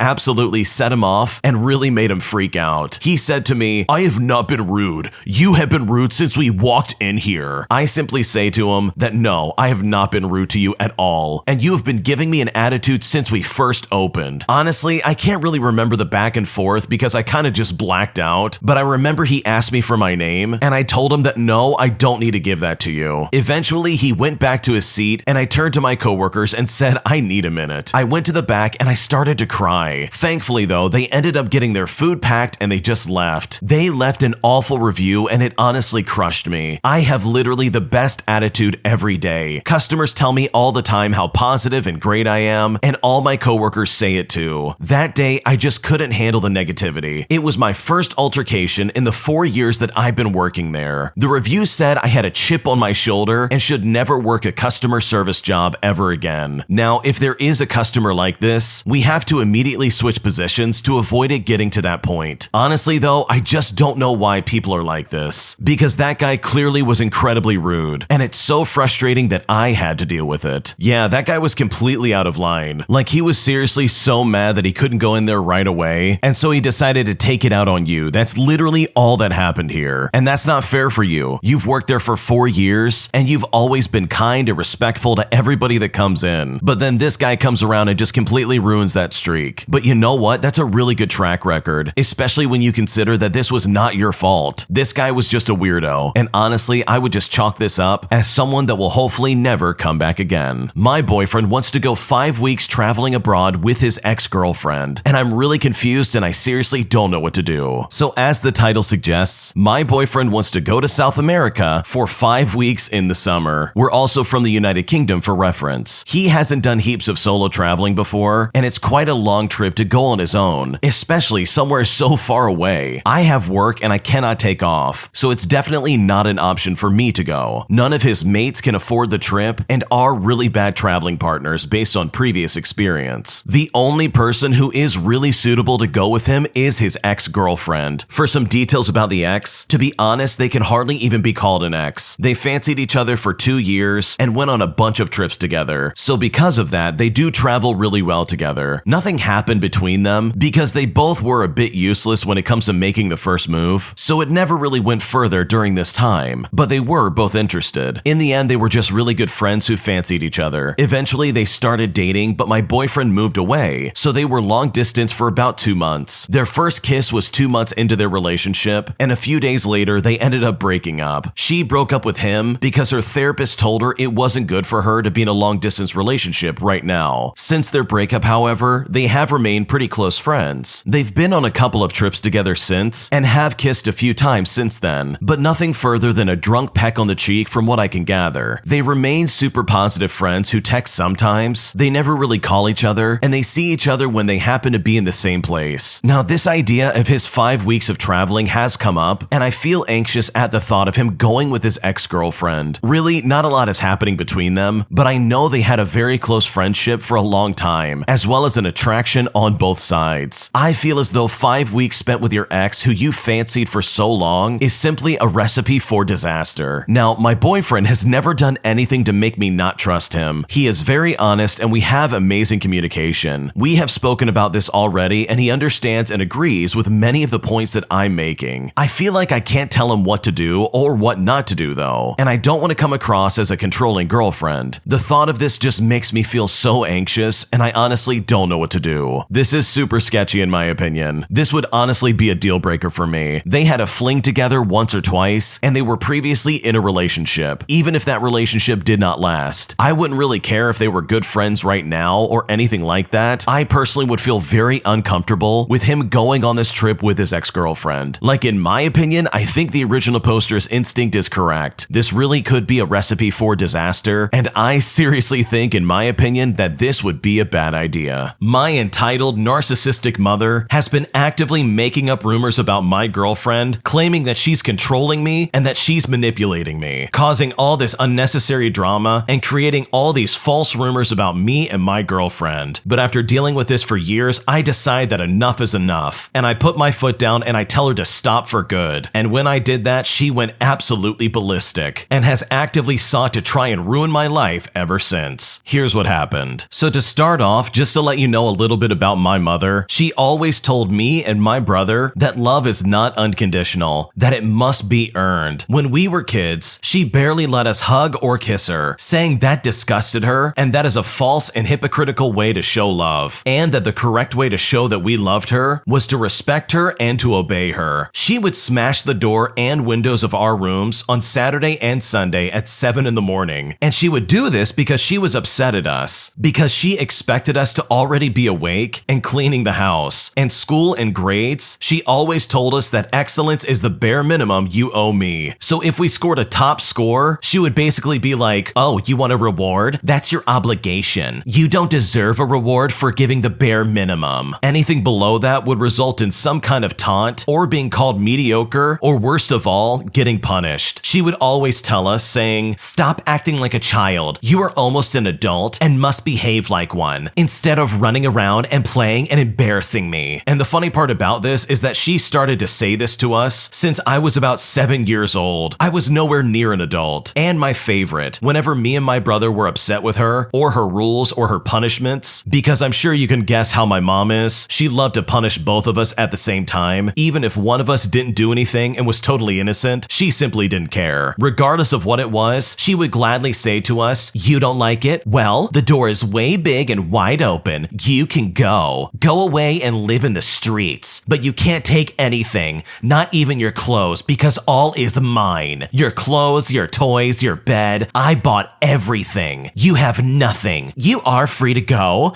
but in the exact same way you came into this world, with nothing. Now, I could go on and on for hours about her, but I'm sure now you can get the idea of what I've been dealing with. So, a lot of years after my childhood, I was finishing up college. I moved from my hometown to study and have better opportunities. My mother already had plans for me. She wanted me to move back at home, find a job that helped her friends, and start a business at her house. Me, on the other side, didn't want to do that. I wanted to stay here. I wanted to find a job and be with my girlfriend. I was happy here, and I had a very good chance to build my own life here. But my mom didn't like that at all. And for weeks, she would say multiple times how I was wasting years and opportunities for not doing what she said. One year, after I decided to stay, she convinced my dad to buy another house. And when they got it, she started to say to me and everyone who would listen to her that she bought it specifically for me, so I could live there and work from there. Since then, she keeps repeating to me and everyone else how I rejected her again and I was wasting a good opportunity. After she realized I was doing good here, she changed her way and started to say that my girlfriend was manipulating me, because if I was working, then I should be able to visit them at least 15 days out of the month. Whenever I told her that that was not possible, she would start a tantrum about how my girlfriend is controlling and isolating me. And when I tried to say that wasn't true, she would start demanding that I prove it by telling her how much I earned. She wanted to know exactly how much money I earned, and on multiple times even suggested to give it to her, that she would save it and manage it for me. Whenever I told her no, she would always say to me, I'm not asking because I'm asking for money. I just know best and I want to help. I'm doing you a favor. Don't don't you trust me? Every time I said no, she would start playing the victim and blame me and my girlfriend for wasting all the opportunities that she gave me. Now, I endured this for years, and with time, I started to get into low contact with her, meaning that I would only contact her if it was necessary, since I didn't want to start another thing of drama, because I really just don't like her. Meanwhile, she began to include my girlfriend's mom into this BS, saying that she exploits me and takes all my money, all while claiming that my girlfriend is manipulating me and has me locked down. This would keep going until we hit a breaking point. At the beginning of last December, I was after a new job, a very good opportunity that unfortunately I didn't get. That put me and my girlfriend in a rough spot, and again, my mother ordered me to come back home with the promise that everything would be solved the moment I got back, and that I could find a job faster and easier there, and that I could even live in her house. Now, I have to be honest, I did feel tempted to accept her offer. I even talked to my girlfriend about it, but at the end of the day, I decided to stay. Moving back to my hometown would not solve anything, and that would only carry more troubles. Fortunately, I was able to find a good job a couple weeks afterwards. It's not exactly like the one I was looking for before, but it was good and with a chance of growing. My mother didn't take it well at all. She was mad at me when I called her to tell her the good news. She wasn't happy at all and started to scold me, saying how I always waste the opportunities and chances that she gave me, and how I disappoint her, that my new job would exploit me, and that it would put a test on my character, and that I would fail. And her reasoning was that because I am weak, and everyone there would step over me, which, you know, is beautiful words for a mom to say to their son, isn't it? I started working at the second half of December, and it was good. Then my mother called, demanding to me that I come home for Christmas, and getting mad when I told her I couldn't, because I had work. She started a tantrum about how I don't love her because I don't go to visit them since a long time, and all because I'm selfish, a doormat, and my girlfriend and her family manipulates me. They're controlling me, and they don't let me visit them. And all of that is just stupid and false accusations that multiple times I have told her to stop saying. And when I told her that I didn't want to go to her house because it was 14 hours on the bus, and this was during COVID because of my asthma, and I didn't want to take the risk, she started telling me that I was being ridiculous. I was an idiot and I was exaggerating. She said that COVID wasn't that important, and that the president never even used a mask and always said COVID was under control and all this other stuff. A few days later, she and my dad traveled here for New Year's Eve. As soon as they arrived, they demanded me to visit them on my uncle's house. But she also didn't want me to visit for just 5 minutes like I always do, and instead wanted me to stay here all day from breakfast to dinner. Well, I gently tried to explain to her that that wasn't possible. I had work, but she didn't like it. The most I could do was skip my lunchtime to visit them. But things went worse on December 31st. My uncle, as well as the rest of them, organized a religious ceremony that morning, and my mother ordered me to go. When I told her it wasn't possible because of my job, she got mad, and after that she demanded me to come to dinner, spend all the night there, and stay until the morning. I had had enough, and I just said straight up no. I couldn't do that, and I didn't want to do that. I went to work that day, and I came back to my place, and I stayed with my girlfriend, and I had an amazing night with her and her family. The next day, I stayed at home. We slept in, and I woke up at around noon. I then went to my uncle's house to visit my parents, and that's when everything went down. My mom started with the usual speech about me being a horrible person, as well as a disappointment, and that I don't love them. Then she started with how she kept giving chances to do things the right way, but I just don't obey her. That she could not understand why I don't choose to do exactly what she says. Then she started attacking my girlfriend and her family, saying this is all their fault, that they exploit me, they take my money, they have me trapped and controlled, and it's because of her manipulation that I didn't want to go back to her, and that because of her, I didn't want to live in the house that she bought and find a job near them. Eventually, I had had enough and I just stopped her. I was so upset at that point, and I told her for the last time she was wrong, and she can't say those things about her. She then said, "Well, now, the truth hurts, doesn't it? If you're uncomfortable with what I'm saying." And before she could continue, I told her to stop, but she kept on going, saying that not showing up on the day she ordered was a sign of disrespect from me, and that because I didn't go along, this was somehow a sign that my girlfriend didn't respect her. I told her to stop again, and that I had had enough, and I won't allow her to keep saying all this garbage about her. She told me, "You are not gonna forbid me from saying anything. I'm gonna say everything I want because I'm right. I am always right, and I'm always gonna say things as the way they are." After that, I simply simply had had enough and I left her with her tantrum. My dad only said that he was disappointed and disgusted at me, that I showed him how I don't feel love or respect to them, and that I just don't want to obey, so he won't care about me anymore. I avoided them for the rest of their time that they stayed until they went back to their home. Things were tense, but I believed everything was over. But no, while I was working, my uncle came to my girlfriend's house. He went with the intention of confronting them and throwing them the truth into their faces. He accused my girlfriend and my mother about everything my mother told him, that they controlled me, they manipulated me, they exploit me, and they're robbing me, and that I was trapped and they were the reason I didn't take all the opportunities that my mother gave me. And when I found out, I was beyond furious. My girlfriend and her family have never done anything to my mother, and in the contrary, they always had cared about my parents, asking when they would come to visit, giving them presents, and they never had a bad word to say about them, always asking about how they are. And now, after all this, my mother had been spreading her BS to all the family, bringing her lies and drama to their home. Finally, I had had enough. I called her, and now it was my turn. I let go every single thing I had to say. I was putting an end to all of this garbage. Multiple times she tried to shut me up, telling me things like, "I'm your mother. You can't talk to me that way. Remember who you're talking to. You have no right to talk to me that way." Even yelling at the phone just to get me to stop talking, but I didn't let her have it. She then said to me, "And what? What do you want now? You want me to apologize?" And I said to her, "Yes, I want you to apologize, just to begin with." She then started laughing at the phone, but not laughing like I said something funny. It was a fake laugh with the only intention to upset me. She wanted to mock me, like she was saying to me I was an idiot for even asking that. The kind of laugh that someone would use to humiliate. She said that it was all my girlfriend's fault once again, and that because of her and her manipulation, I didn't want to move back as she ordered, and I didn't want to live where she ordered me, while also refusing to work where she demanded that I work, and in essence, basically disobeying her. She said that she's now gonna wait for me, my girlfriend, and her family to apologize to her and ask for my mom's forgiveness. I told her she was no victim, and she was being ridiculous. I told her that I was done. I'm tired of her. She insulted me, my girlfriend, and her family for the last time. I want her to take back everything she said, and I want her to apologize. She said that she would never do that, and that I'm an idiot for believing that she would ever think about that. So I told her I won't talk to them ever again until she stops her garbage and apologizes. And with that, I ended my call. After that, my dad sent me a text message saying how disappointed he was, and that he was done with me as well, and that I showed them that I don't love them, and that I'm not loyal to my family, so he was done. It's been about almost 3 months since I cut contact with them, and all the fights, all the drama, they're all gone. The tantrums, the scoldings, the drama, it's all over, and I have been doing great with my job and my girlfriend. Everything is finally going well. My brother had called me a couple of times, and he understands me, but he keeps saying things like, "It's not that big of a deal. I know how our mom is. She says stuff like this all the time. It's normal." He then asked me to fix things with her and to come here for a week at least and do what she says so everything can be normal again. But I told him that I'm absolutely not gonna do that. I know for a fact that our mom is still angry as a hornet, and because my brother is near her, she now focuses all the drama and the scoldings and the fights onto him, and he desperately wants to take her off of him. So that's it. For years, she has been saying all this garbage about me and my girlfriend, and now after spreading her lies to the family, she expects us to apologize to her. Well, with all things considered, I can confidently tell you that that is never going to happen. Your mom is literally a narcissist. Like, this is a textbook example of some controlling, OCD-ridden narcissist who literally just wants to control everybody else around her. Like, that is literally what's going on. So good for you for getting out from underneath her, because she seriously sounds crazy, and you can bet if you went back and did everything that she said, it would still not be enough. You would have been miserable, and I guarantee you she would have actively ruined your life. If you like Am I the Jerk, you're probably going to love Am I the Genius. Check it out, linked down below in the description. My entitled neighbor is incredibly rich and incredibly spoiled, and while he was a reasonable neighbor at the start of me moving there, he quickly became an absolute jerk, and I really cannot stand living next to him. Here's what happened. Okay, so this happened during the pandemic, but there are a few things I need to note first. My next door neighbor is the wealthiest person in the neighborhood as far as we know. Before the pandemic, he was a reasonable guy, and I never had any problem with him, save one party that got a little bit out of control. But this story took place way before that party ever did. So this neighbor, who we will call call Jack, that's not his real name, lives in the house next door to mine with his long-term girlfriend. We'll call her Stacy, also not her real name. And let me tell you something, she is a gem of a person. Since before my father-in-law gave his house to my wife, he would hold crazy parties at his house. These parties would happen every single weekend. He invited us to one when we moved in, and we went just to be polite, but it wasn't our thing, so we politely declined. He was still a reasonable guy and would say, "Come on over, we'll have a blast." But the wife and I always use the kids as an excuse and politely decline. He converted the first floor of his house into a dance club, complete with an indoor swimming pool. One party will always stick out to me as the day we saw a tow truck remove a car from a brick wall. The driver was okay, but the party itself was massive. It looked like he invited the entire town. The next day, he asked me if I would help him move a couch. I guess a couch was thrown into the pool, so I ended up just helping him out and we had a good laugh about it. As I said, even with some of the wildest parties, he's not really a bad guy. He at one point helped me clear out some trees that fell in the woods behind our houses. And honestly, it was the pandemic that caused him to go off the deep end. My town was spared the worst of the pandemic. The school shut down before the orders from the state, and many businesses did the same. Jack, however, did not stop partying. His parties were shut down several times until one day it looked like the entire police force showed up, and they arrested everyone. They were all let go, but the parties were over, and the good fun-loving guy was gone. He organized a protest with his friends and got a bunch of others who hated masks and went to the town hall. But when they found out that it was closed, they tried the county office. For some unknown reason, they went after a supermarket and harassed the workers. And I'm pretty sure it was on Facebook and YouTube. Why these people chose to harass grocery store employees is beyond me. But in the end, they all got arrested again. Now, we were still on speaking terms at this point, but that would change overnight when a buddy of his decided to race their overpriced cars through town. And as a result, we got into a heated argument about it. And he took offense when I pointed out that the only reason he isn't in jail is because he's rich. It's not my proudest moment, but you know what? He had it coming. More recent events include calling the police on anyone that is having work done on their house, as well as calling the police when anyone parks on the street. This guy would even send lawyers to town hall just to disrupt meetings. And most recently, he parked 10 junk cars on the streets with flat tires, wrapping a chain around a piece of construction equipment and putting a very vulgar sign on it. Oh, and his girlfriend usually comes over to apologize for his actions. I am surprised that she hasn't broken up with him, to be completely honest. She is the one to apologize for his actions and will offer to pay for any damages that we might experience. They are still together from what I know, but I haven't seen her in a few weeks. Honestly, overall, my neighbor is the absolute epitome of entitled rich jerks that you will ever see in your life. Yeah, that guy sounds like he is seriously one big privileged ball of fun. I mean, who just parks 10 junk cars on the street and just leaves it there for the heck of it? And the worst part about it is I'm pretty sure this guy could have been a reasonable neighbor. Like, he could have been someone that the original poster could go to and try and have some kind of friendship with, but this rich guy just completely ignored all of that and decided to act crazy the second the pandemic started. So hopefully if you still live next to them, they're at least a little bit more reasonable now that the pandemic is over. And hopefully all of this money doesn't get pointed at you one day, because it sounds like this guy is fully capable of ruining people's lives, and I definitely would not want to be on the receiving end of it. My entitled boss strung me along for 2 years, claiming that she was going to give me a promotion and a salary increase if I continue to work hard and meet all the requirements that she made. But after moving the goalposts so many times and refusing to move forward with giving me a raise and a higher title, I eventually stopped doing all the extra work and only did what's on my job description. And as a result, my manager got in a lot of trouble and eventually got fired. Here's what happened. So at my last company, I was working as a marketing executive. The team included myself and a senior marketing executive. As time went on, I began to take on more responsibilities to the point where I was doing more than the senior in my team, which they even admitted. I spoke to my manager about what I need to do to get a senior position. She gave me goals and a timeline, and I hit those targets. And then she would just move the goalpost, and she did this 2 more times. All the while, I was using my skills to reduce costs and improve the projects I was working on. Specifically, I had started to design everything myself instead of using the expensive design agency, thus saving the company about $45,000 a year. I finally set another meeting with my manager to discuss a promotion. I showed her how I was increasing the profit margins of all my projects, as well as all the extra work I had been doing. But her response was to say, "Just because because you make nice things and do extra work doesn't entitle you to a promotion. Now, when she said that, I just sat there shocked. And then she said, "But don't worry, you'll get there eventually," and then ended the meeting. She had led me on about a promotion for almost 2 years. So this is where my malicious compliance starts. I stopped doing anything outside my job description, which included all of the design work. Everything went to the agency, and the whole team relied on my design work. But when I told them why I was stopping, they understood entirely what I was going through, and they all swiftly became quite happy to start using the expensive agency. It wasn't until our next quarterly meeting that my manager noticed our profits per project had harshly dropped. When she questioned why we were spending so much money, I said to her, well, as design is outside of my job description, we had to use an agency. And when she heard this, she was livid, as she had to share the statistics with the CEO that week, who actually ended up yelling at her in front of all the directors. She tried to give me an official warning for sabotaging the team, but a talk with human resources cleared that away when they realized that it wasn't a part of my role. She then told me that I had to sign a new contract with an updated job description, which I absolutely declined on the spot. Eventually, she asked me what it would take to get me to continue running my projects, just like I previously used to do. And I mentioned the job title and salary increase, and she thankfully begrudgingly accepted. Now, I was seriously worried about her being hostile towards me, but then something crazy happened. COVID hit and this lady was made redundant. I stayed for a further 2 years before finally moving to a much better place at the start of this year. And as of today, my former manager's LinkedIn account continues to show that she's unemployed. And honestly, I can't think of a better person for that to happen to than my entitled manager who strung me along for 2 years. Yeah, your manager sounds like an absolute jerk. They made you believe that you were going to get some kind of raise or some kind of job title, but it was all literally a lie. She probably just did that to try and make you work harder, just so she could save some money on her end. And that is so unfair considering the fact that you went above and beyond just to get everything done with that company. I mean, you were saving them $45,000 a year. How could they not show some kind of gratitude towards your hard work? I mean, come on. Talk about being blind to the facts that are right in front of you. So with all that considered, and with the way your manager treated you, it really is satisfying to see that they are currently unemployed and they now have to deal with trying to find a new job. And with the way she acted, good luck trying to find any kind of reference. An entitled Karen faked an injury just so she could go on short-term disability. And despite complaining to HR multiple times as her manager, HR decided to side with her, preventing me from replacing her completely while also bending to everything this entitled Karen ever had to say. And as a result, I put my 2 weeks notice in, my department fell apart with my absence once I quit, and this entitled Karen got fired for being completely useless. Here's what happened. So I'm a 40-year-old male, and I was the director of sales op for a software company, and this went on for a year. The entitled Karen of this story was on my team, and we were responsible for processing purchase orders. The entitled Karen had a small vehicle accident that put her in a neck brace. She also needed once-weekly physical therapy appointments and had some restrictions on duties, all of which I accommodated. It was no issue in the slightest. Now, with that in mind, and despite meeting her needs, this entitled Karen decided coming into work was optional. HR noticed that she was repeatedly absent from work 3 to 4 days at a time, as well as multiple weeks in a row. They did not give me details, but told me documentation from her doctor did not justify all of these absences. To make matters worse, this entitled Karen would never give notice that she was going to be out, and sometimes would just no-show without ever calling, nor indicate how long she would be out. HR eventually told this Karen that she needed to either attend work more regularly or get a doctor's note to sign off on short-term disability. And you know what? This worked for me. I would much rather have this Karen take extended time off so I could also get someone to replace her duties than be absent frequently with no warning and with no one to cover for her. This Karen's original doctor would not document a need for a disability, so she went out and found one who would. She bragged to the team that she found a doc that would sign off on anything. So this entitled Karen went on disability, and I was able to get a temporary worker to cover her until she returned, even though some coworkers told me that this entitled Karen was going to the clubs and was going dancing and stuff along those lines. But you know what? I did not care. That was between her and the HR department. For now at least, the work was getting done. The time period of Karen's short-term disability eventually expired. At this point, she either had to come back to work or go on long-term long-term disability so I could replace her permanently. The Karen's sign anything doctor would not give her documentation for long-term disability, so the entitled Karen grudgingly came back to work. She quickly went back to being absent all the time. She also refused to do even the basic duties of her job. I eventually went to HR and told them things were not working out and that I wanted to replace her, and thankfully they were on board with this plan. HR brought this entitled Karen in for the talk, but Karen flipped out and said that she would sue. Suddenly, HR was not on board. It didn't matter that the entitled Karen really didn't have any legal standing. Just an empty threat of a lawsuit made HR decide it was more important to make her happy than to let me have a functional department. In one instance, I asked the entitled Karen to do purchase order review, and she complained to HR about me bossing her around, despite the fact that I am literally her boss. HR then told me that I could no longer give assignments or work duties to the entitled Karen. When I said that was fine, as long as they would let me hire someone else to do the Karen's job, they refused to give me a request for a new employee. This went on for months, and the entitled Karen quickly learned that she could complain to HR about anything and get her way. You would not believe the accommodations she was given. Meanwhile, she made no effort to hide that she was not really injured anymore. She was barely coming to work, but she was still getting paid. She even encouraged other team members to take advantage of this loophole that she had found. Then, one day during month-end crunch, the entitled Karen didn't come in or call, so I called and asked her if she planned to work that day. It was a simple question, carefully crafted to be neutral in tone. She then told HR that I was harassing her, and then as a result, I got written up. So I immediately put in my 2-week notice. I'm not gonna have my career messed with by a woman who had worked maybe 6 days in a month, especially when I work 60 to 70 hours a week for a company that doesn't care about me. With me suddenly gone, my department fell apart. Purchase orders were not going through, and to address this emergency, a company's senior vice president took over the department until my replacement could be found. HR was certainly not going to tell this guy that he could not give Karen any duties to do at work, so this entitled Karen actually had to do her job. About a month after I quit, the entitled Karen got my home phone number and called me. She was furious that she had to actually work now. She told me she was going to report me to HR for a company that I no longer worked for. And sure enough, she did exactly that. I kept in touch with members of my old team, and they told me she was laughed out of the HR office. But here is where it gets absolutely absurd. This entitled Karen called me again, cursing and screaming and threatening me, and demanded that I give her the contact information for the HR department of my new company. She had plans of reporting me to a department that had no idea who she was, nor had any jurisdiction over her complaints. The stupidity was unbelievable, and I laughed right into her ear all the way up until I hung up and blocked her. The last I heard, this entitled Karen was finally fired. She got 0 unemployment benefits and ended up moving her and her kids in with her mom. The HR department of this guy's previous company absolutely failed him. Like, they did not protect him in the slightest. They let this stupid entitled Karen basically run the company and decide when and where she wants to come into work. And that's not fair in the slightest. So I don't blame you for getting out of there when you could. They clearly did not have your back, and they probably would not have done anything to change that situation. And the fact that it fell apart so quickly once you left is obviously a testament to how much they truly needed you. And that at least is some kind of silver lining you can hold on to when it comes to your former employment. If you like Am I the Jerk, you're probably going to love Am I the Genius. Check it out, link down below in the description. My dad says I can't go to summer courses even though I need to if I want to graduate on time. And despite knowing exactly what I need to do, my mom is also of no help, claiming that I should just listen to my father and do exactly as he says. And at this point, I seriously don't know what to do. So I want to take a few classes at my college over the summer, which is about 45 to 60 minutes from home. I plan to drive to school just twice a week, and I'm willing to pay for insurance, gas, and parking for my own money. But my dad doesn't want me to. He prefers that I stay home and help him with his business. He owns a consulting business and wants me to work there over the summer. Since I have relevant background in software engineering and data analysis, he thinks that I would be a good fit. For some background, I'm in an accelerated honors program in my college, where students with advanced standings can finish their bachelor's degree in 3 years and do their master's in their 4th year. I'm in this program, and my plan is to take summer classes and do an internship in the summer of 2024. But my dad says it's not worth commuting to school for classes, and that it will be very exhausting for me. I said that I've driven long distances before, and I spend long hours at school each day, so it really shouldn't be an issue. Then he said that it's better to gain industry experience by working for his business. I didn't know what to say, because he will pay me some money if I work for him, and I don't have to drive out, but I also honestly can't stand being around him for too much, because his hygiene is mediocre, and he burps and sweats a lot, and tends to get mad over small things. I didn't say anything about it, but still said that I need to complete 39 credits by May 2024, and that would require me to take summer classes in 2023. Ideally, all the summer classes are online, so I can stay home, but historically, most summer classes that I'm looking at are in person, which means I will have to commute. Living on campus is too expensive during the summer, and off campus is cheaper, but too dangerous since my school is in the middle of a big city. Transitioning the course at a closer community college wouldn't work, since my school won't accept the credits. I even asked my advisor about several of them. The schedule of summer classes came out tomorrow, and I really need to take summer classes anyways, even though my dad won't let me, and even implied that I should quit the honors combined bachelor's and master's program, just so I can avoid commuting this summer, save some cost, and work for his company. I really don't want to start a fight over this. My mom always says that I should listen to my dad, and that he has the final say in everything. They seem to have no idea how important summer classes are for me, and at this point, I don't know what to do. Your parents are wrong. You absolutely should not drop out of that program. You are clearly incredibly gifted and very smart. Otherwise, you wouldn't be in this program in the first place. You have the opportunity to get your bachelor's degree as well as your master's degree, and quickly at that. For your dad to be so selfish and tell you to seriously drop out of school, all under the guise of, oh, you could just work for me in my office, is honestly so toxic. He clearly doesn't know what he's doing, and he just wants to use you as free labor. That is not going to look good on your resume. You know what is going to look good on your resume? Getting your master's degree fairly early in life. That's going to look fantastic. So taking summer courses and going to school to get it done truly is the best thing you could do at this point, in my opinion. And it's also really sad that your mom's like, you should listen to your father. He has final say. No, he doesn't. You have final say. They have no say in this matter. This is your future you're talking about. If I was in your shoes, I would be finding a way to take out my own student loans and find on-campus housing. Seriously, you have something really good going on in your life right now, and I just would not throw it away, all because of the bad advice from your mom, who clearly doesn't know what she's talking about, as well as your dad, who obviously wants to exploit your talents just so he can get some high-quality work for a relatively low cost. An entitled guest claims that she's embarrassed, both for me and the hotel, simply because the fire alarm went off as a false alarm, and I'm so baffled by her reaction, I seriously don't know what to make of it. So we had a fire alarm go off last night at our hotel. Through the panel, we could see that it seemed like a fault in the system and not an actual fire. However, the classic fire alarm noise started regardless. While my colleague was on the phone with our maintenance, I followed the regular procedure just in case and went outside to the safe point, encouraging everyone to follow along. After a few minutes, a guest approached me. She was in shorts, definitely not prepared for the cold weather, and she was talking to me in such a way that I honestly did not expect. She looks at me and says, "How long is this going to take?" I looked at her and I said, "I am not sure, ma'am. My colleague is currently investigating this. The alarm has stopped just now, so it is probably a false alarm. However, I wanted to be sure all is safe before going back inside." The guest then said, "Well, I may have to ask for compensation because this is ridiculous." And at this point, I'm trying to stay polite as usual. I say to her, "I'm sorry about that, ma'am. I understand that this is an inconvenience, but we are trying to follow the procedure for everybody's safety." The guest then says, "It's not an inconvenience at this point. It's just embarrassing." Now, I honestly could not believe she was saying that in this situation. It took all of my willpower to not reply with something like, "Your embarrassment is the least of our problems right now," or even to say, "What is possibly embarrassing about this? Not letting you burn up in a fire?" Instead, I apologized again and repeated that we are just following procedure and that our guest safety is priority above all. Shortly after, thankfully, we went back inside, as it was a false alarm, but I still can't believe how in that situation, someone could be so self-absorbed. Of course, I understand it is a stressful situation, and everyone reacts differently, and maybe she was just scared. However, I was already nervous because the fire alarm sound is already really terrifying, and you have to try and keep it together for the guest. And the least of my worries is anyone being embarrassed. We are literally just doing our job. There's no reason to give a refund for something that is perfectly normal, and it only happened once that night. Am I in the wrong for being baffled by this woman's reaction? Because seriously, it really was confusing. Because her reaction to everything going on just simply did not make sense. Yeah, the guest that you're referring to is really being obnoxious. And if anything, she was probably talking about how she felt, because she felt embarrassed she was in shorts, standing outside in the cold weather that you guys clearly have. Oh, and by the way, it's a fire alarm. You can either believe it and get out of the place before it burns down, or you can be like, this is probably just a test, or it's a mistake. This is so embarrassing. There's nothing embarrassing about a building being on fire, or even the possibility of a building being on fire. Like, that just honestly sounds like a nightmare, and it's not something I even want to toy with. So yeah, that lady was weird, and you didn't do anything wrong. You were following procedure, and I think they should be happy that you took it seriously, and you value the safety of everybody at your hotel. Today, I messed up by telling my girlfriend she could use my computer cleaner to organize my spice rack, and as a result, and by complete accident, she sprayed a volatile pepper all over the kitchen, peppering her face as well as mine. Here's what happened. So a couple of months ago, my girlfriend and I first moved in together. It has been great. We have lots of fun together, and we love it overall. I've always been an amateur cook. I like to do recipes from different cultures, and due to that, I have many spices that I do use a lot. I always buy the bagged ones since they are much cheaper, but that means my spice cupboard is always a huge mess. After months of living in our new apartment, I decided it was time to get a nice spice rack and have them all labeled in containers, just for ease of use, instead of rummaging through the mess every time I cook. Now, this is the kind of task I would think to be redundant, but organizing and labeling stuff is right down my girlfriend's alley. She loves it and was very excited at the prospect of going to pick out pretty labels and identifying my spices for me. She also has very pleasing handwriting, which is much better than mine. After labeling all my spices, came the time to transfer them from bags into containers. This job required a funnel, which we obviously had. However, having 40 different spices means that you need to wash and dry the funnel between each different spice type. And while I'd usually not mind doing it for her, I was cleaning the bathroom at the time, and thus didn't know how my girlfriend was doing. She came to me in the bathroom while the bath was running, asking me something that I didn't quite make out. But what I basically heard her say is if she could use the PC cleaner. As a side note, I also enjoy building and repairing computers as a side hobby, so I have an electric blower that I use for dusting instead of compressed air cans. I just yelled out, yeah, sure, since it's not the first time she's used it. A couple of minutes later, I realized, why would she need to use my PC cleaner to organize my spices? And with that, I left my things there to go check what she was doing. It turns out she was using my cleaner to dust off the leftover spices from the tunnel so they wouldn't mix and match together. While explaining it to me, she did the motion of blowing in the funnel while it was right over a spice jar and accidentally activated it. I suppose the universe had it out for us because the spice she was currently transferring was a type of pepper. The volatile powder quickly blew all over my girlfriend's face, and instinctively, when I tried to reach out to her, I got sprayed as well, and our poor cat was off to the side witnessing all of it. I quickly grabbed her and took us to the bathroom to clean up our faces, while also attempting to fix our airways, turning the fan on and shutting the door. I'm pretty sure we napalmed the entire kitchen. I'm writing this right now from the bathroom about 30 minutes since the incident. My poor girlfriend's face is red and wet, and while I don't know how bad it is, as of right now, the outside world definitely smells very spicy. That is actually really funny. While I do appreciate her ingenuity in blowing through the funnel with the PC blower just to try and make the process a little bit easier, it also, at its base level, was a very dangerous game that she was playing. I mean, with all those spices and herbs that were right in front of her, she was bound to pick a spice that would be absolutely devastating. So at least for the sake of your kitchen, maybe open some windows and turn on some fans, because I think that things are gonna smell and taste like pepper for quite a long time. An entitled man tries to burn up his dog's waste instead of throwing it away in the trash can, and as a result, he almost lights a tree on fire, and the owners of the house were not happy. Here's what happened. So this happened a few years ago. I was managing a room and board and had two guys that had dogs. One of them was a young 20-something, and the other was a 50-year-old in a wheelchair. We'll call them Phil and Steve. That's not their real name. So Phil expected everyone else to clean up after his dog, which went to the bathroom all over the backyard. Steve, who despite the wheelchair, made an effort to clean up both after his and Phil's dogs. That is until one night. I'm on the balcony and I see fire in the backyard. I take off as fast as I can, and it was a pile of leaves next to a palm tree with dead leaves that were long enough to almost reach the ground and like a foot away from the burning pile of leaves. I get to the backyard and Steve is rolling to the hose to put it out. I stay close to make sure it's out and I finally ask him what on earth happened. I assumed it was a case of someone tossing a lit cigarette, but nope. That's when Steve says something that absolutely blew my mind. Well, Phil's dog has been going all over the place, so I tossed it all in the pile and decided to burn it. I looked at him and I said, "You what?" He went on to say, "My dad was a fire marshal. I know what I'm doing." And he says this after burning leaves in the middle of the summer in a backyard full of dead leaves that hasn't been raked next to a near dead palm tree and without a hose at the ready. Seriously, like I said, he was wheeling to the hose to turn it on after starting the fire. So I decided to not argue and I called the owners. I explained what happened and they were not happy. They had another manager from a house down the street that they owned come by and check out the backyard while Steve was yelling and screaming at me for overreacting by calling the owners. They came by the next day and they were angry. Steve even mixed up the leaves after the fact just to hide as much of the burned leaves as he could, despite the fact that they already had pictures. And he kept repeating, "My dad's a fire marshal. I knew exactly what I was doing." He didn't last much longer after that and continued to claim that it was a little fire under control and that I didn't have to snitch on him in the way that I did. Oh, and as for Phil, he left after 3 more days because he couldn't pay his rent. He only had half and actually tried to win the rest of his rent through scratch-off tickets in the lottery. He then basically took off into the night and we never heard from him ever again. Yeah, that guy's an idiot for burning a bunch of dead leaves next to a dead palm tree. Like, that is so dangerous and it easily could have caused so many problems and so much of a disaster in the area. Like, imagine trying to explain away why you lit everything on fire and why on earth you decided to burn dog waste. Like, seriously, first off, that guy should have been cleaning up after his dog, and secondly, you don't just start burning it up instead of, I don't know, throwing it away into the garbage can. Like, if you're gonna clean it up, at least do it correctly. This guy could have seriously caused a lot of damage and people seriously could have been hurt. He should have had that hose on the ready and there's just no good excuse for what happened. So the next time this guy says his dad's a fire marshal, just look at him and say, "No, you're a liar. You don't know what you're doing and you almost burned down the entire building." An entitled Karen demands to buy the new Super Mario Bros. Game on the PlayStation. But after I describe and explain to her several times that Super Mario Bros. Is not a PlayStation game, she accuses me of stealing all the copies that she would want to buy, insisting that I'm selling them online for double the price, just so she couldn't get the game that she wanted. And I've honestly never been more freaked out by a crazy Karen in my life. Here's what happened. So, with the new Super Mario Bros. Movie opening in theaters soon, I thought I would share this story from when I worked at Walmart back around the mid-2000s. I was filling in at the electronics department, and it was a slow day, and I was standing in the middle of the section waiting for customers to come in so I could try to assist them. And it's right about then that a middle-aged woman walks in, which is the Karen of this story. And when I approached her to ask her how I could help her, that's when everything started to go down. She looks at me and says, "I want to purchase the newest Super Mario Bros. Game." So I said to her, "That's not a problem at all. I can happily help you with that." So I led her to the Nintendo cabinet. I opened it up and I pulled out a copy of the game. The Karen then looks at me and says, "No, not that one." But I responded to her by saying, "Ma'am, this is the newest copy of Super Mario Bros." But the entitled Karen was not having it. She looks at me and says, "No, I want the Super Mario Bros. Game for the PlayStation." And it was right about then that I realized she did not know what she was asking for. I informed her that Mario is a Nintendo licensed property and that it is not sold on PlayStation, but she simply wouldn't believe me. She said to me, "Yes, it is. I saw a commercial advertising it for the PlayStation, and that's what I want to buy." I tried my best once again to tell her that she did not see a commercial advertising Mario for the PlayStation. But of course, this went just about as well as you would expect. She then started shouting at me. She said, "Don't you tell me what I did or didn't see. I know I saw a commercial advertising Mario for the PlayStation,